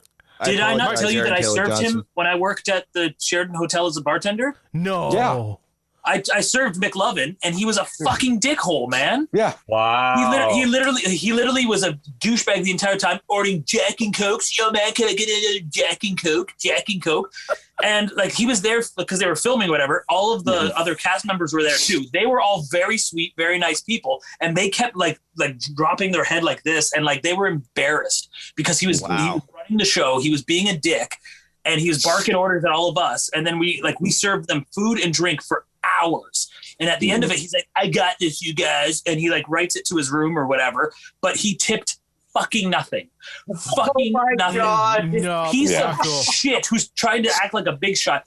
Tipped nothing at all. And then And he one of wasn't the even other putting the bill. guys, one of the other guys who was definitely more of a supporting character there and or whatever, he came up, apologized on behalf of fucking McLovin, and then slipped us money himself because he felt fucking bad. Man. That kid is a means he knows piece of him. fucking garbage. Wow. What movie I'm was glad that his for, career do is you know? fucking That was tanked. kick-ass. Kick-ass. That was Yeah. kick-ass. Yeah, they Okay. filmed it in Kick-ass. Hamilton. Yeah. I Okay. apologize, Aaron Taylor Johnson. That's part of the reason why they no. didn't come back to Hamilton to shoot the second one, because there was so much bad blood with the entire service industry in the city because he'd been so difficult. And the fact that after that, when he was getting interviewed, he shit on the city. Yeah, well, he's a piece of fucking dirt. Yeah. Well, at least we That's know also that why he hasn't done anything since Mick He's Kick-Ass 2. also quite possibly the smallest human being I've ever seen. He's just he is tiny, not just short. I've met short people and everything. That's not had nothing to do with. He is so skinny and small, but then because of his douchey demeanor, he appears as such a small person I have nothing but contempt for this. Is he shorter than me? I don't like him. Out of He's curiosity. 5'7.5" according to Damn it, he's taller Google. than me. Just But barely. he doesn't feel tall. He doesn't feel like, honestly, it's like I mean, the that's way he presents average himself, at you're best. just like, you are a worthless thing somehow. And Isn't he in the How to Train Your Dragon show? Wasn't that like a? Is that no? That's not him. That's the guy from Popular Mechanics. Jay Baruchel? Yeah, Jay Baruchel. I like him. He's Oh, yeah, awesome. he's awesome. You He is understand? awesome. There's Actually, more I than did- one character in I that. worked on show. a movie with him too, and he was actually a pretty cool guy. Yeah, he's awesome. Oh, what were we talking about? That was Just a good, finished that was a King of the good Monsters. tangent. That was a good. Good tangent. Well, someone clip that in Twitch. We were talking about. Was it my fucking last loving- rant about Godzilla? It was. My last It rant was. It was. in the fucking movie theater, and that son of a bitch was I'm still mad. Ruined my Godzilla experience. There's a storm brewing. Wow. If you haven't heard Marcus's Godzilla story, there's a couple episodes back. You'll see his face. Beautiful. It's the cover of the episode. Yeah, He I gets mad. so angry. He's also one of the emotes. If you love that emote. Oh God, we've gone completely off the rails with this fucking thing. What are we talking about, Oh, you Mom? gotta be a fucking tier 3 subscriber for that. That's like $20. Sorry. It's worth Our it. Patreon if you want to it's see totally this worth it. face more often. Yeah, we should I've start only a Patreon. got, I've only got fresh pots. fresh pots. Paying out of pocket for these fresh pots. Fresh oh, spots. I remember where we were going. We were talking about connections to the original movie. Right. Anyway, so they start one really cool sequence, and that I did not expect was when they went underwater to find where Godzilla regenerated, and they went to this whole. They started Hollow Earth. introducing the inner Earth idea, which they have in the original movies, where there's this sanctum in the middle of the Earth where all the monsters live, which I think is really cool and very X-Men. Anyway. What did Wouldn't you that guys be think? like Arthur Conan Doyle? Yeah, more Arthur Conan Doyle. Yeah. Yeah. Oh, but I initially thought of anyway. It's not. I initially thought of the Savage Land when I first saw it. I was like, ooh. Okay. Okay. Anyway, what did you guys think of this sequence and introducing this whole older society that sort of worshipped? I thought it. Personally, I think it looks like they're trying to be like, this is Atlantis and this is what fucked up everything. But what did you guys think of this sequence? I know. I thought it was cool. I liked that they introduced. It's always the one part that it's kind of necessary when you're doing the MonsterVerse. It's like, well, where are the monsters when they're not destroying Tokyo? It's okay. Well, they have this whole other place they can go, or that they do go. I mean, I definitely I like the idea and everything. I mean, the execution of it was good. It was fine. It was all right. I don't know. It was one of those things where it kind of dragged a little bit for me at that point in the movie. But again, Ken Watanabe, his beautiful send off was That's awesome. so sad. I think I actually cried in theaters because he's such a good actor. Like you feel it's a really good sequence. Like it's really good. I just also like, I don't know what it is. Like maybe it's his that low rumbly voice of his, but like it seems like every word he ever says is important. Yeah. Everything he ever says, I have to pay attention to and memorize because it will be on the test later. Like it's just there's something so commanding about him. Oh, He's one of those actors that is like the textbook definition of gravitas. Everything he says is important. It's like he's like with like he's like Morgan Freeman, where it's like everything he says, like you're gonna listen, you're like, what's he saying? Yeah, It sounds like it's the most important thing in the world at that. There's point like a in time. tight 10 list. It's like Max von Sydow, right? Like Frank Langella, Ian McKellen, Pat, like guys like that. And then you're like, we get a Ken Watanabe in there. Yeah. But he doesn't have like his voice is distinct, but it's not like he has the same kind of like commanding accent a lot of these other actors have. A lot of them are like typically British, like Shakespearean actors. Yeah. He's one of those guys, like the softer he talks, like you have to lean in. Like like he makes you listen to him by talking more softly. It's that power move, or it's the power move where he makes you lean in. You're like, what are you saying? Yeah. He also has like the most expressive eyes. Like just having that voice mixed with his facial expressions, it's just like I love him so much. I want him to be in more things that I watch. I agree. I agree. Plus, he does really good death scenes. It's true. Tatako on Twitch says, "Did anyone catch Ken-san, as Japanese fans call him, when he played the King of Siam in The King and I?" I did not. I did not know. I heard that he was actually phenomenal in that. Yeah, he was on Broadway. Was he not? I did not know about that. Was he not on Broadway? Yeah, I believe so. Yes. Yeah. It was Broadway. It was Broadway or West End. I can't remember which. I think he might have been when they transferred the show to the West End in London that he did it, but I don't know for certain. I know he was in it though. Not sure we'll be able to track that down. That sounds so good. Because it was one of those things where it was like I saw that I'm like I can't. It was one of those. It was Broadway because it was Kelly O'Hara. Yeah. Okay, because it's like you see that casting. I'm like, I don't believe that that's real, but I really wanted to believe it.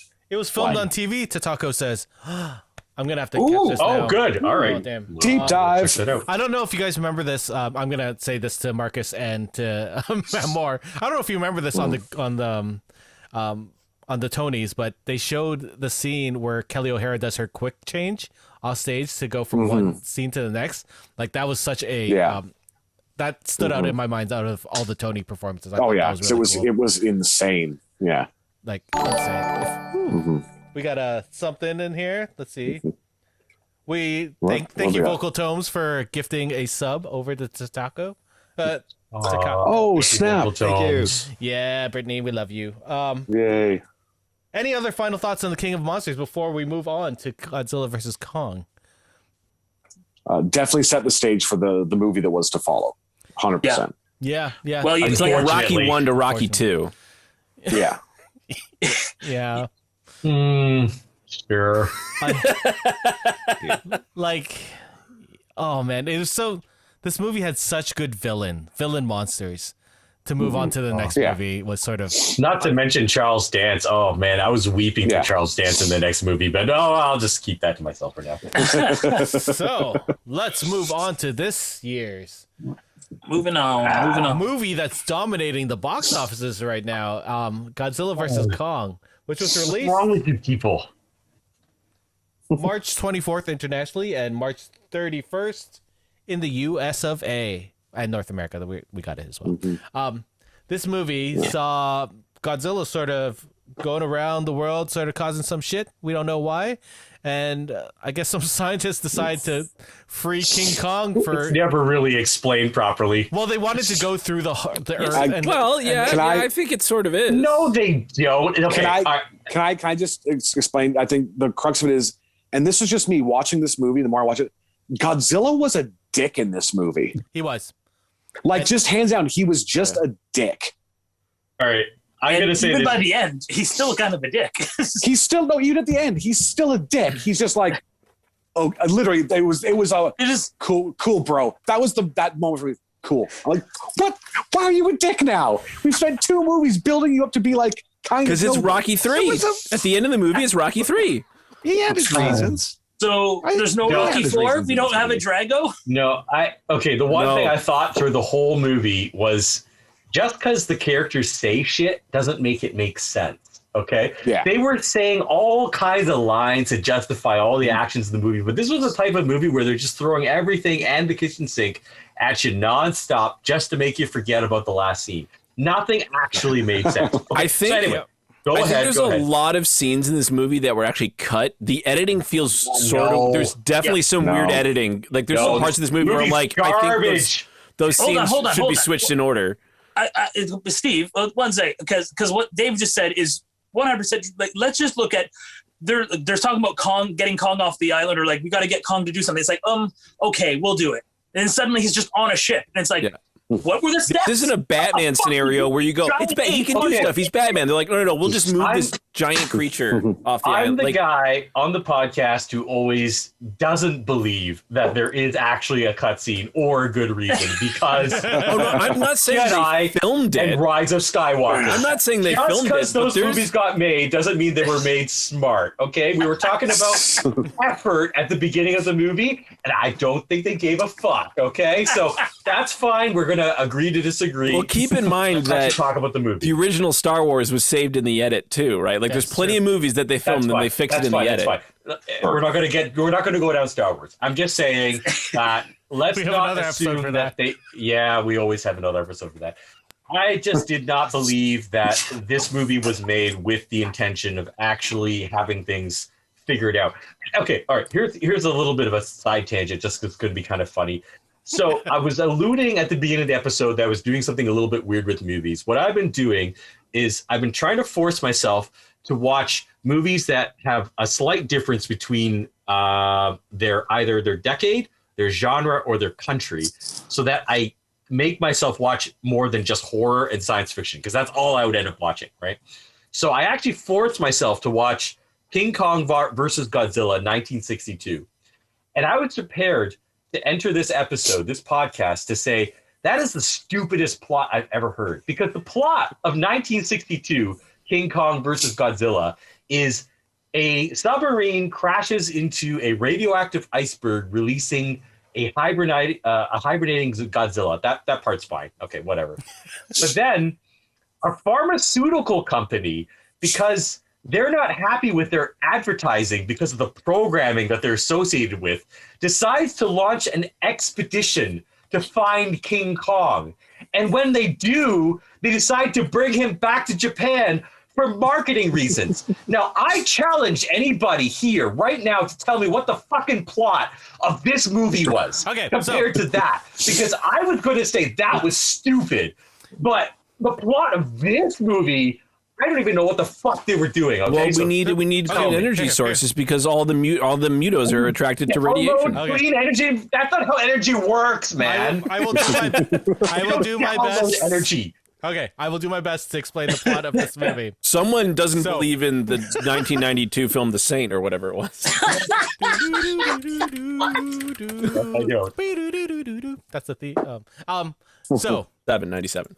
Godzilla is attacking these factories around the world that are connected to this company that has been experimenting on the skull of King Ghidorah to create a Mechagodzilla. I don't know why it's a Mechagodzilla instead of a Ghidorah. That's not the point. So, well, they only got one head. Yeah. so these scientists are trying to figure out how to reach Godzilla, and they figure that they can go through the middle of the earth to maybe find the homeland of the monsters or whatever. So they figured the only way to travel through this hollow earth, which they said is sort of like wormholes, is to use someone who would have come from there. So they go to Kong, they drug him off screen, Marcus, and then they put him on a boat, and they eventually get him to go off screen. Yeah, off screen. They eventually, after an awesome battle on the water against Godzilla, they go to an Antarctic research site, which they had drilled down to one of these things to travel down to. I mean, presumably that would have been the Ghidorah location, right? Yeah. Was it? Okay, that would be the assumption. Would be the Ghidorah location. I was not. Yes, sure. Please continue. So we get to the middle of the Earth, which is the inner Earth, where there is this whole ecosystem where monsters can be on the ceiling and on the ground at the same time, and we find the temple of all the Kongs. Apparently, the race of Kongs has pretty much disappeared. He's once again the sole survivor, which is sad. But he also finds he finds an energy monkey has axe. he finds his Thor axe there, which is powered by the radiation. He gets Stormbringer. He gets Stormbringer. The company who funded this expedition steals part of the energy, which ends up powering up Mechagodzilla. But because of the radiation, it actually breaks free from its mind control, or at least pilot, and becomes a robot Ghidorah in a Godzilla body. Godzilla goes to fight the Mechagodzilla. I am popping. I know I can see it on my levels as well. I don't know if I don't hear any issues with this plot.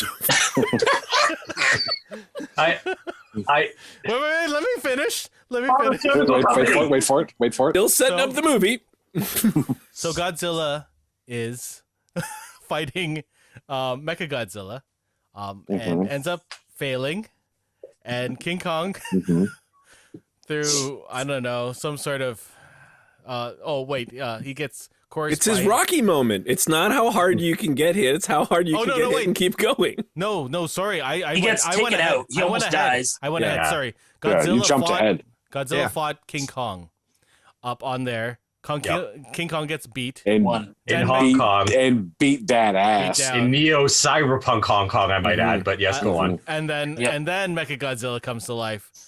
Beats down Godzilla. They reboot King Kong with a explosion on his chest. I did that phrasing for you, Matt Moore. Electricity. And then Electricity. and then Las Vegas. and then Godzilla and King Kong beat the shit out of Mechagodzilla with the robot with the lightning axe, and they tear apart Mechagodzilla. The end. Yep. That's it, right? That's right. I think I told So No. You left out the important ending. You left out the good job, bro. Good job, bro. I'm gonna go. Bro nod. That thing, you gave him a bro nod after the fight. Yeah. Come on. That's her. Okay. That's her. So when I was talking about the pharmaceutical company trying to find Kong and bring him back for their marketing, I'm sure you thought that was the stupidest fucking plot you ever could have come up with. But honestly, like what Eric just said and what I just told you about 1962, really? Do you really think the new plot is better? I don't know.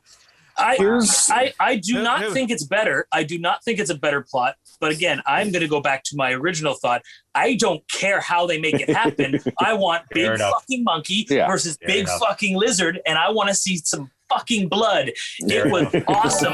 Fight was great. That's what I wanted to see. I have a very strong suspicion that a lot of people signed on to this movie because they saw the other movies and they went, hey, those were pretty good. And when they didn't have a script ready, they went, it's fine, we'll have a script, later. And what they actually did was had like 3 different producers going, we need this to happen, we need this to happen, and we need this. We need a Stranger Things thing. So get the kid back from Stranger Things and go have her and the kid from Deadpool 2 and Hunt for the Wilder People. And I don't know, to be fair, I don't know what the other guy, the guy who plays Jenner, I don't know what else he's been in, but he's their guide. Through the fucking what? Like that makes that whole plot makes no fucking sense because there's no way like a normal like just a decent human being in his case is like, yeah, I'm gonna take these kids into this monster's light. Like that's never gonna happen. These people are all insane. And then also we have anti-grav technology in this movie, so why did we ever have to take a fucking boat? Whatever. I will. We have anti-grav technology, we can go into the inner earth. I said, oh great, they're just going to use that to bring Godzilla or Kong over. I went, no, we're going to use a boat, but that's where Godzilla lives. One of my biggest complaints was the whole thing about the energy source, trying to find the center and that. Yeah. And then was like, okay, how are they going to get this energy source back up there? They didn't need it. All they needed to do was get some sort of frequency, and then they can make kind it of themselves. It. Yeah. That's how energy works. how energy works. I will point out 2 things. Hold on. 2 things. Yeah. 1, thank you, Pink Cat Gaming, for following us. 2, when I did that summary, I did not mention any human stuff that happened.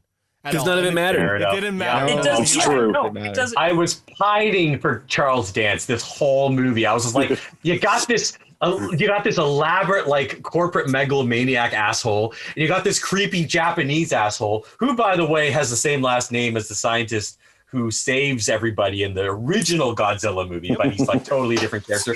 And then you got this Latina like rich kid daughter asshole, and they're all crap. Charles Dance like crap's bigger than all 3 of these villains. Sorry, go ahead, Eric. Yes. I didn't have anything. I was waiting for you. No. But you nailed it. I didn't care about any of the humans. Every single human character in this movie, like I had not seen Kong Skull Island. So when I saw it, I was like, wow, I liked King of Monsters, and this Kong Skull Island movie, this was awesome. I cannot wait for this new movie. I'm like, these people don't matter worth anything. Like nothing mattered in this movie. It was just for the fights. Did you guys know that? Sorry. I'll get to you, Matt, next. Did you guys know that cyber pilot that piloted Mechagodzilla was the son of Ken Watanabe? No, I saw that after. Yeah, not a clue. No, it doesn't matter, right? He looks familiar though. I feel like he's been in other stuff. No, well, yeah, probably. No, he's a bad not the son in real life. I meant Japanese the character And The character was the son of the his character. character. Wait, what? Yeah. Oh, I didn't know that. yeah, that's Yeah, Wow. because again, like you said, the problem with this movie, and this is the problem that I found happens a lot with these versus movies, is that they try to put way too much goddamn plot into it. It's like Marcus said, no one going to see this movie was like, man, I really want there to be a good, deep, intricate, twisting story. No, you want to see two big things beat the fuck out of each other. Give me 15 minutes of plot, a 45-minute fight, another 15 minutes of plot, another 45-minute fight, a denouement, credits.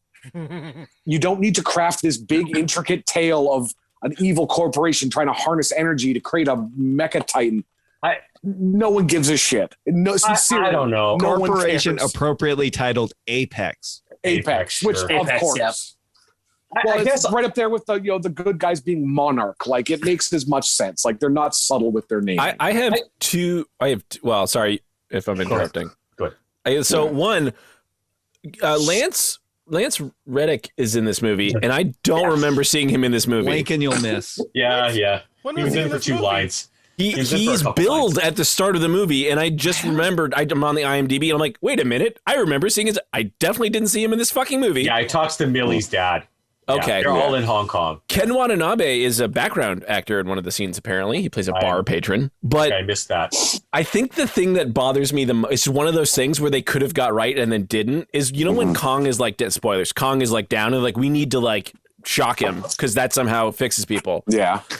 In theory, okay, they want to defibrillate his heart. That's what they're saying they need to do. And I don't know why they don't just fucking say that. Because every movie is like, if you just hit somebody with a bunch of electricity, they get better. It's like, no, if Kong is fucked up and he's having like an arrhythmia, that could fix him. But instead of putting the fucking science in it, they just went, I don't know, big monkey need electricity to fight back. I'm gonna add a little bit of a minor factoid because I think I'm the only one who actually watched the 1962 Godzilla, King Kong versus Godzilla. I was amused by the fact that they made 2 references to that movie. The airlifting of Godzilla happened in the 1962 movie, and the electrical defibrillation also occurred in the 1962 version. So the reasons may not have made sense in the new version. They didn't really make sense in the 1962 Did version. they either, pay but people to whatever. write this movie?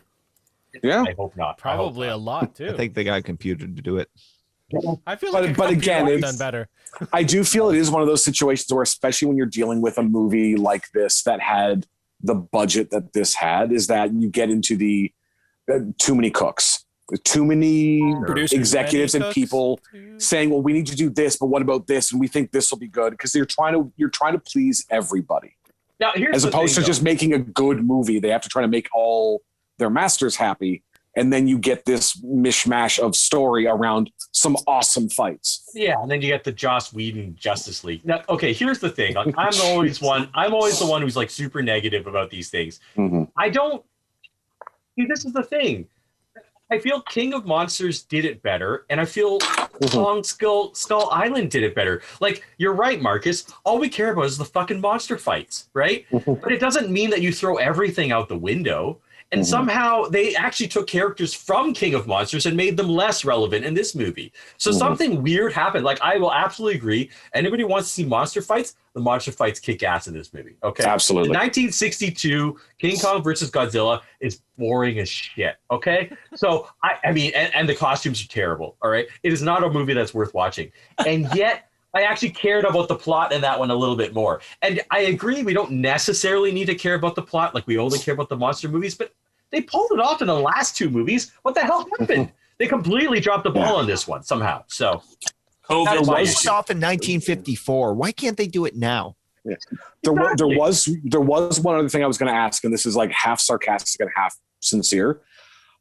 Did the company that did the CGI in this movie, did they work on the Transformers movies at all? Do we know? Let's find out. Yeah. Talk I about don't yourself. I'll know. do research. Yeah. I'm asking. I mean, because typically, like, if you're not ILM, you go out of business after anyway. I'm asking because, like, I love like the CGI in this movie was great. It was clean. But as soon as Mechagodzilla showed up, I went, "Oh, it's Yeah. Megatron." Yeah, no, this is the problem. Like, But not in a bad way. But it was one of those. I looked at that. I'm like, I'm wondering if the designers on that worked on that movie as well, just because there were so many similarities, and it's still like they still kept it. The general shape and design of it was very similar to the old school Mechagodzilla, just obviously using the cool modern tech that we have. Yeah. But there was still stuff issue. like the tail with the spinners on it and stuff like that. I'm like, this is all stuff that I've seen in Michael Bay movies. That's true. And it's not bad. Like, at least just there's like 20 companies that worked on the special effects. Scanline, Weta, Moving Pictures, Luma, Legacy, Oh my Amalgamated God. Dynamics, Bod So VFX, fucking blah, blah, everyone. The main four are Yeah. moving pictures, Scanline, Weta, and The- Luma. For them. I mean, Well, Weta makes Weta sense makes because sense. Weta did the King Kong. yeah. And it makes Right. sense because the facial animation on King Kong and Godzilla was really good. So you know that Weta Yep. did Yeah. that. That's true. That's what I mean. true. That's I yeah. like as soon their as it's- faces. I think as soon as you're involving anything with actors and mocap, it's very like you're going to Weta or you're not bothering it with it at all. I mean, I'm one of the. I don't know. I don't like the Transformers movies because I can't shut my brain off, and that's the fine. first People who enjoy them, that's fine. That's not my kind of thing. And I hate to say it, but as I was watching this movie, because I was saying like, just because you say shit doesn't mean it makes sense. All I was thinking about in my own twisted mind was like, oh, I hope that Axie that Kong gets has got like a, on the edge of it has a map to, the Wayfinder to Exegol, because it's just like, this movie is just as fucking nonsensical as that movie. That's all I can think about. So it's like, this doesn't make any sense. I don't know why he did this. I don't know why he did that, but I guess it doesn't matter at the end. Whatever. I just figured it out. They got a real lazy DM for all these games. That's all it is. Sure. Yeah. Guy rolled a 1. Fuck it. You figure it out anyway. I don't care. I'll just add this one point because I've actually been to Hong Kong. Just as energy doesn't work that way, Hong Kong is not that neon. I mean, they had a lot of buildings there. It was pretty cool. Here's but- something that I thought about this movie, because like before this movie came out, and when the trailers were coming out and everything, people were like, "Oh, why is Kong attacking? Why is Right. Godzilla attacking everybody?" And like all the theories started going out, and like the Mechagodzilla thing got out really early, and then I didn't hear was about pretty that. much confirmed like weeks and weeks before the movie actually came out. So we already knew that this was most likely the direction of the movie. It was pretty obvious. And then like the leak of the toys and the imagery and all that kind of stuff. But then my problem became, okay, well, if that's the direction that we're going with this whole thing, what time frame are we in? Like, what year is this all taking place in? Like what originally with Kick-Ass in the 2014 movie, that seemed like today, modern day, modern time. How is it in like 5 years, 6 years of their time? Suddenly they are like anti-grav technology and fucking magnet Well, tunnels. that's explained in Pacific Rim 2. See, I wonder, like- with the emergence of all these titans, and then they started studying them, more of this technology. I'm giving logic. That's to something that literally has what no they say logic. in Pacific Rim 2. That's literally we have new energy sources. All this new medicine and all this shit comes out of studying the kaiju. But it takes so long for people to perfect any kind of technology. To imagine that they're able to figure this shit out so quickly is just mind-boggling to me. And then, like, on top of that, like, Mechagodzilla is basically a prototype. The chances of that thing smashing through a building and just being like, "Yeah, I'm good," and just smacking back, like, you know how hard it is to get like a fucking computer to work in bad conditions with a little bit of dust and dirt. This thing is getting punched by gods and smashing through. So, but Let me wind you back a little bit. So I let Eric tell the plot of the movie to compare to the plot of the other one. And what I was like complaining to a friend online was, okay, so let me get this straight. They downloaded the energy they needed to power a psionically controlled VR skull Mechagodzilla suit in order to do what exactly? To become the apex? Like, and you're concerned about how they quickly develop that technology? I think No. Steven, you're confused on the plot here and that. They didn't download the energy itself directly. That'd be stupid. They downloaded the energy signature. I see. Okay, The energy signature. Right. And then That's they can all we need. replicate it since they Just knew do exactly what they were You looking see, for. you're Okay. thinking they needed a generator. What they needed was a new version of AC or DC. I see. Well, I guess when you've got one of Ghidorah's skulls and you can hook up a VR rig to it, it's fine. Because presumably they have an infinite energy source because they have several anti-gravity fucking cars. They just needed the frequency for it. That's the thing. Yeah, The number no, was that's it. important. I have a serious question. I do have a serious question. Serious? With this movie? Okay, yes. Maybe. Go ahead. Not really. Okay. So that kid from Deadpool 2 is trying to hack, and he knows HTML for some reason. Yeah, he knows HTML. And they pull alcohol in this computer to cause something that just made the tail stop spinning. Is this what? Well, I don't know if you're aware, but if you get a computer wet, it might short. You see, if you short the computer console that links to a satellite, that links to a robot that is not being controlled by that computer, naturally. I'm going to reference something that will matter to you, Eric. Since 1979, we all know that when you shoot the panel of a door, that automatically unlocks the door. This has been a staple of See, cinema that was in 77, not 79. I stand corrected. Yeah. I stand corrected. Yeah. This is how technology works. Yeah. You just have to disconnect the thing and everything just stops working. See, Thank you, David. that's far better than my standard. A wizard did it because that's. I mean, That would make this movie. Is it a make wizard more that came sense. from the moon? it might be. But going far back to what was said earlier, that what Steve said is the first time they showed up in Hong Kong and that fight happened. Because I watched this movie earlier, like last night and today, my first thought was, "Oh shit, they're in Madripoor." Oh, that would have made it much better. Cyberpunk Hong Kong. But for real though, and that's just because I didn't get a chance to talk to you guys since last Friday. But like, I literally saw that, I'm like, yeah, it's Madripoor. That's the same design. Why didn't we say There's a that lot for of what's neon. good? What's Well, good? That was a great Because the Tron, design of by the way. Madripoor, I'm going to say now, is awesome. Yeah, It's But amazing. for some reason, they decided to eliminate all the Asian people who should be in Madripoor. There were Asian They went, people it's- there. There was, And you know what it it was a was? It mixed was culture. 1980s Hong Kong is what it was. That's how they depicted it, right? It's just a bunch of British people. yeah. Yeah. You're adding a lot of your common sense to this. Yeah. Yeah. These are just TV shows that they But refuse to cast. but here's the thing: I non-white can actually. people. No, I can actually. Well, no, that actually there's a logical explanation to that. Remember when they actually started filming this show? They couldn't travel to Hong Kong to get the proper locale shots, so they had to do what they could. I feel like And you yes, could there were probably still get Asian people extras there, but that are. Yes, Yeah. but again, if you're going to try to go with a proper location, you want to get people that are actually from that location. It's fine. It's the MCU. It's a Yeah. different version of everything, so they Let's can stop they talking can about something craft it good that and way. go back to Godzilla versus. Fair enough. I Yeah. agree with this. Okay. Stop So- talking about good stuff. I had Sorry, to temper it with some At one- positive before we go back. My thought was that if you want to get a bunch of people not wearing masks together, they're probably going to be white anyway. So Wow. Well done. No, Yeah. that's good. That was good. All right, Yeah. I'm out. That's good. Mic drop. Also, can we talk about the fact that Bucky was the first one to wear a mask and make it look cool? I'm just saying that right now. Winter Soldier. Look at that. Yep. He was a trendsetter. Anyways, Mike Huck, you were gonna say something. Just one more thing I had to point out. It bothered me in that for all the advanced technology in this movie and that. Did you notice the podcast guy was taking pictures inside the secret layer and that with a flip phone? yeah. Because he doesn't trust the new technology. He only has the old school. you're shit. right. You're right. It's not like they can't get into Wow. old technology. Yeah, no. I only work on 2G, Oh, the 1.3 megapixel camera. That's a good I point, think- actually. It's one of the smart things they did, actually. No, just get a regular fucking camera. Yeah. Just use a That makes way more disposable sense. camera would have better resolution. Do they still make those? I don't know. Yeah, they absolutely. do. You go to Yes, Walmart, they and you do. stick it with If the he thing, has you a get your functioning pictures. flip phone, he could probably get a camera somewhere. And if you're in an EMP like around a kaiju, I don't know, Yeah. you know, old school cameras still fucking work without batteries. How fair? True. Exposed negative. Run back to a Brie Larson camera. Yeah.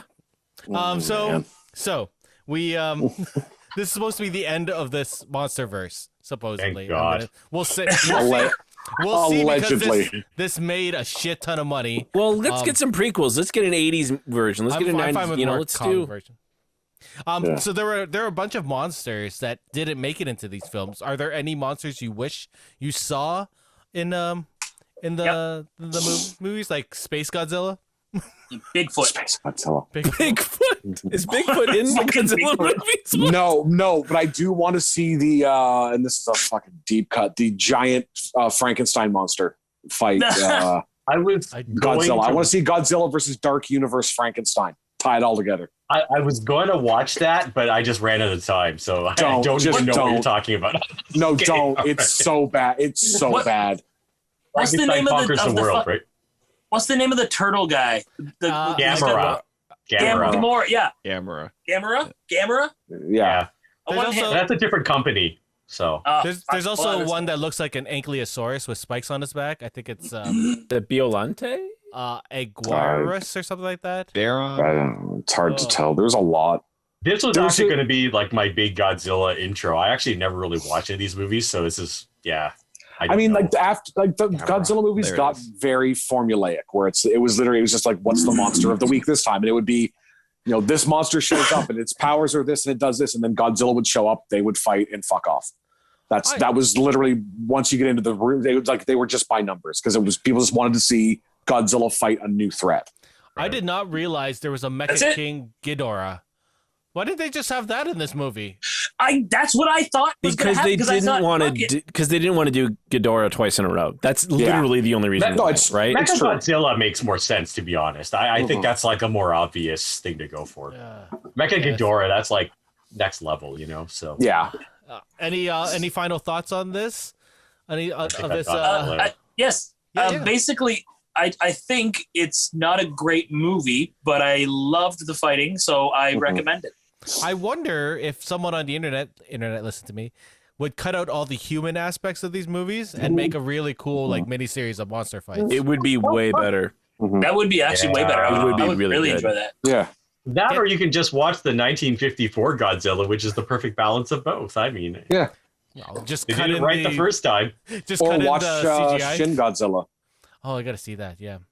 You should, but just prepare yourself. It's That monster's dark. horrific. But Part of Shin me Godzilla's really just- wants to go back and watch all this stuff, and the other part of me is like, I'm Godzilla's too just not creepy going to do it. looking. I'm just going to finish watching Critical Role. That's what I'm I going to do. would agree with both angles, to be honest. Yeah. Can you answer the call? I'm trying to think. No, this is not D&D night where I normally sing that.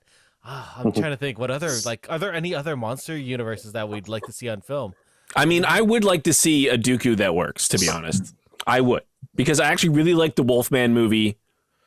That was quite good. I like Dracula Benicio del Untold. Toro one? With Bel Toro? Yeah, I liked it. I don't know. That was a good Seen one. it. Yeah. I did not like that. I didn't like The Mummy. No. I didn't like the Mummy original was The Mummy, Dracula. okay, The Mummy was trash though. The Mummy Yeah. was a Tom Cruise movie that they tried to throw some horror aspects Yeah. into because he wanted to make a scary movie, but it wasn't Was a good Wolf- movie.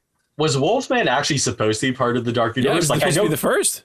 I thought Dracula was- Untold was the first. No, Dracula came No. out like 3-4 years after. Okay, all right. Because Yeah. Wolfman didn't make enough money. They went, fuck, shucks, looks like we're going to start again. And then they tried Dracula Untold, and that didn't make any money. So they went, fuck, let's try again. And then the Tom Cruise Mummy didn't make any money. And they went, why Yeah, does screw nobody it. want to see our monsters? It's like, well, maybe Well, you made a good movie The that problem was like marketed. the Tom Cruise Mummy movie was like 3 different movies all bashed together, and they didn't know what the fuck they wanted to do with it. I mean, if and you then watch the- that movie, yeah. it's kind of like it's about Tom Cruise removing female empowerment. Yeah, 100%. No, It's No. really fucked up. It's really fucked Wow. up. Yeah. Yeah. I did not watch that movie close enough. It's not like the old G Mummy where it's like, oh, this is a dude who's in love and it's a tragic story, and then he's just mad. So Yeah. he's, Brendan Fraser's got to stop him because he's mad, which was a That was good a fun movie. Or movie. like go movie. back and watch the Boris Karloff version with like Abbott Yeah. and Costello or something. It's ironic though then that they made the Invisible Man after that, or woman, and it was like the exact opposite. That's like all female empowerment kind of. I like that movie. That was really Yeah. good. Yeah, I did not I know connect that. I mean, it. it's actually I mean, a lot it's of a different abuse, angle. but- Is it It's a different better angle. than Hollow? Like, do you see the outline of someone's dick in that movie though? Because you can't beat Hollow Man for that. No, you don't. Wow, this went in a that's- weird direction. No, It's Kevin Bacon. Hollow Man went in all sorts of weird, bad. That's a horrible fucked up directions. movie. It 50 was degrees of like, Kevin Bacon's dick. I mean, that that's was a- who was it that did Hollow Man? It was what's his name that did Oh, RoboCop? Verhoeven?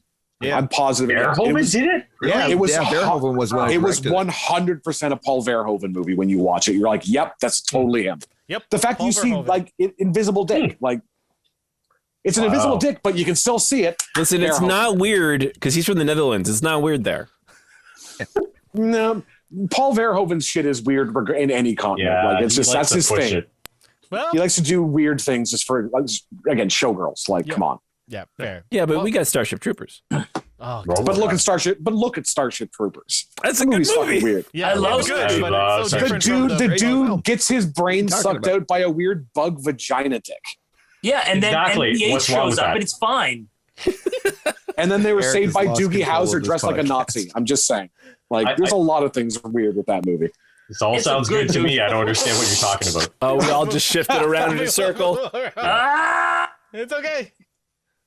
Wait, no, I made it worse. Oh God, I don't know. Don't. No one's gonna know who we are. Anyway, let's- Eric, on the point of other monster movies we'd like to see, there is a movie that I would like to see made well. I don't think I'll ever get the chance, but I would love to see Toxic Avenger done well. aren't they redoing that? No, I don't leave know it the if way you it can. is. Like, how do you do No. a Wait, movie, Steve, when you B say the way movie it that's is, supposed to be what are you bad, talking about? do it well? I don't know. Ask Sam Raimi. Actually, Sam Raimi could do a pretty kick-ass Toxic Avenger. I mean, true.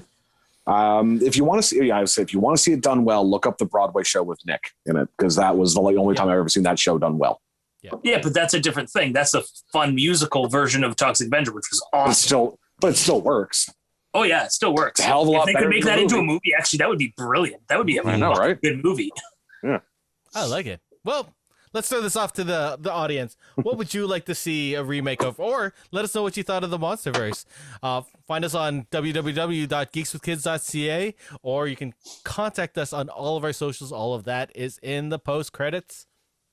Anyway, thank you, Steve, Matt, Marcus, Hawk, and David for coming on and talking about Godzilla and all of the Godzilla movies and King Kong and all of the fun MonsterVerse and all the brain dead MonsterVerse stuff, apparently. Just the last one. Just the last one. And yeah, anyway, thank you guys for coming. Thank you out there on the internet for listening to us and spending some time with us. We really do appreciate it. We shall see you in 2 weeks. Have a great one. Goodbye. Bye-bye.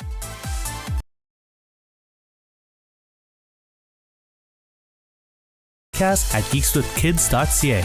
And don't forget to like us on Facebook at facebook.com/geekswithkids.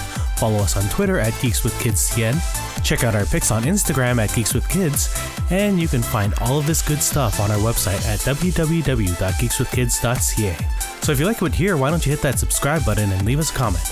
This podcast can be found on iTunes, Spotify, Google Play, Stitcher, YouTube, and your favorite podcasting app.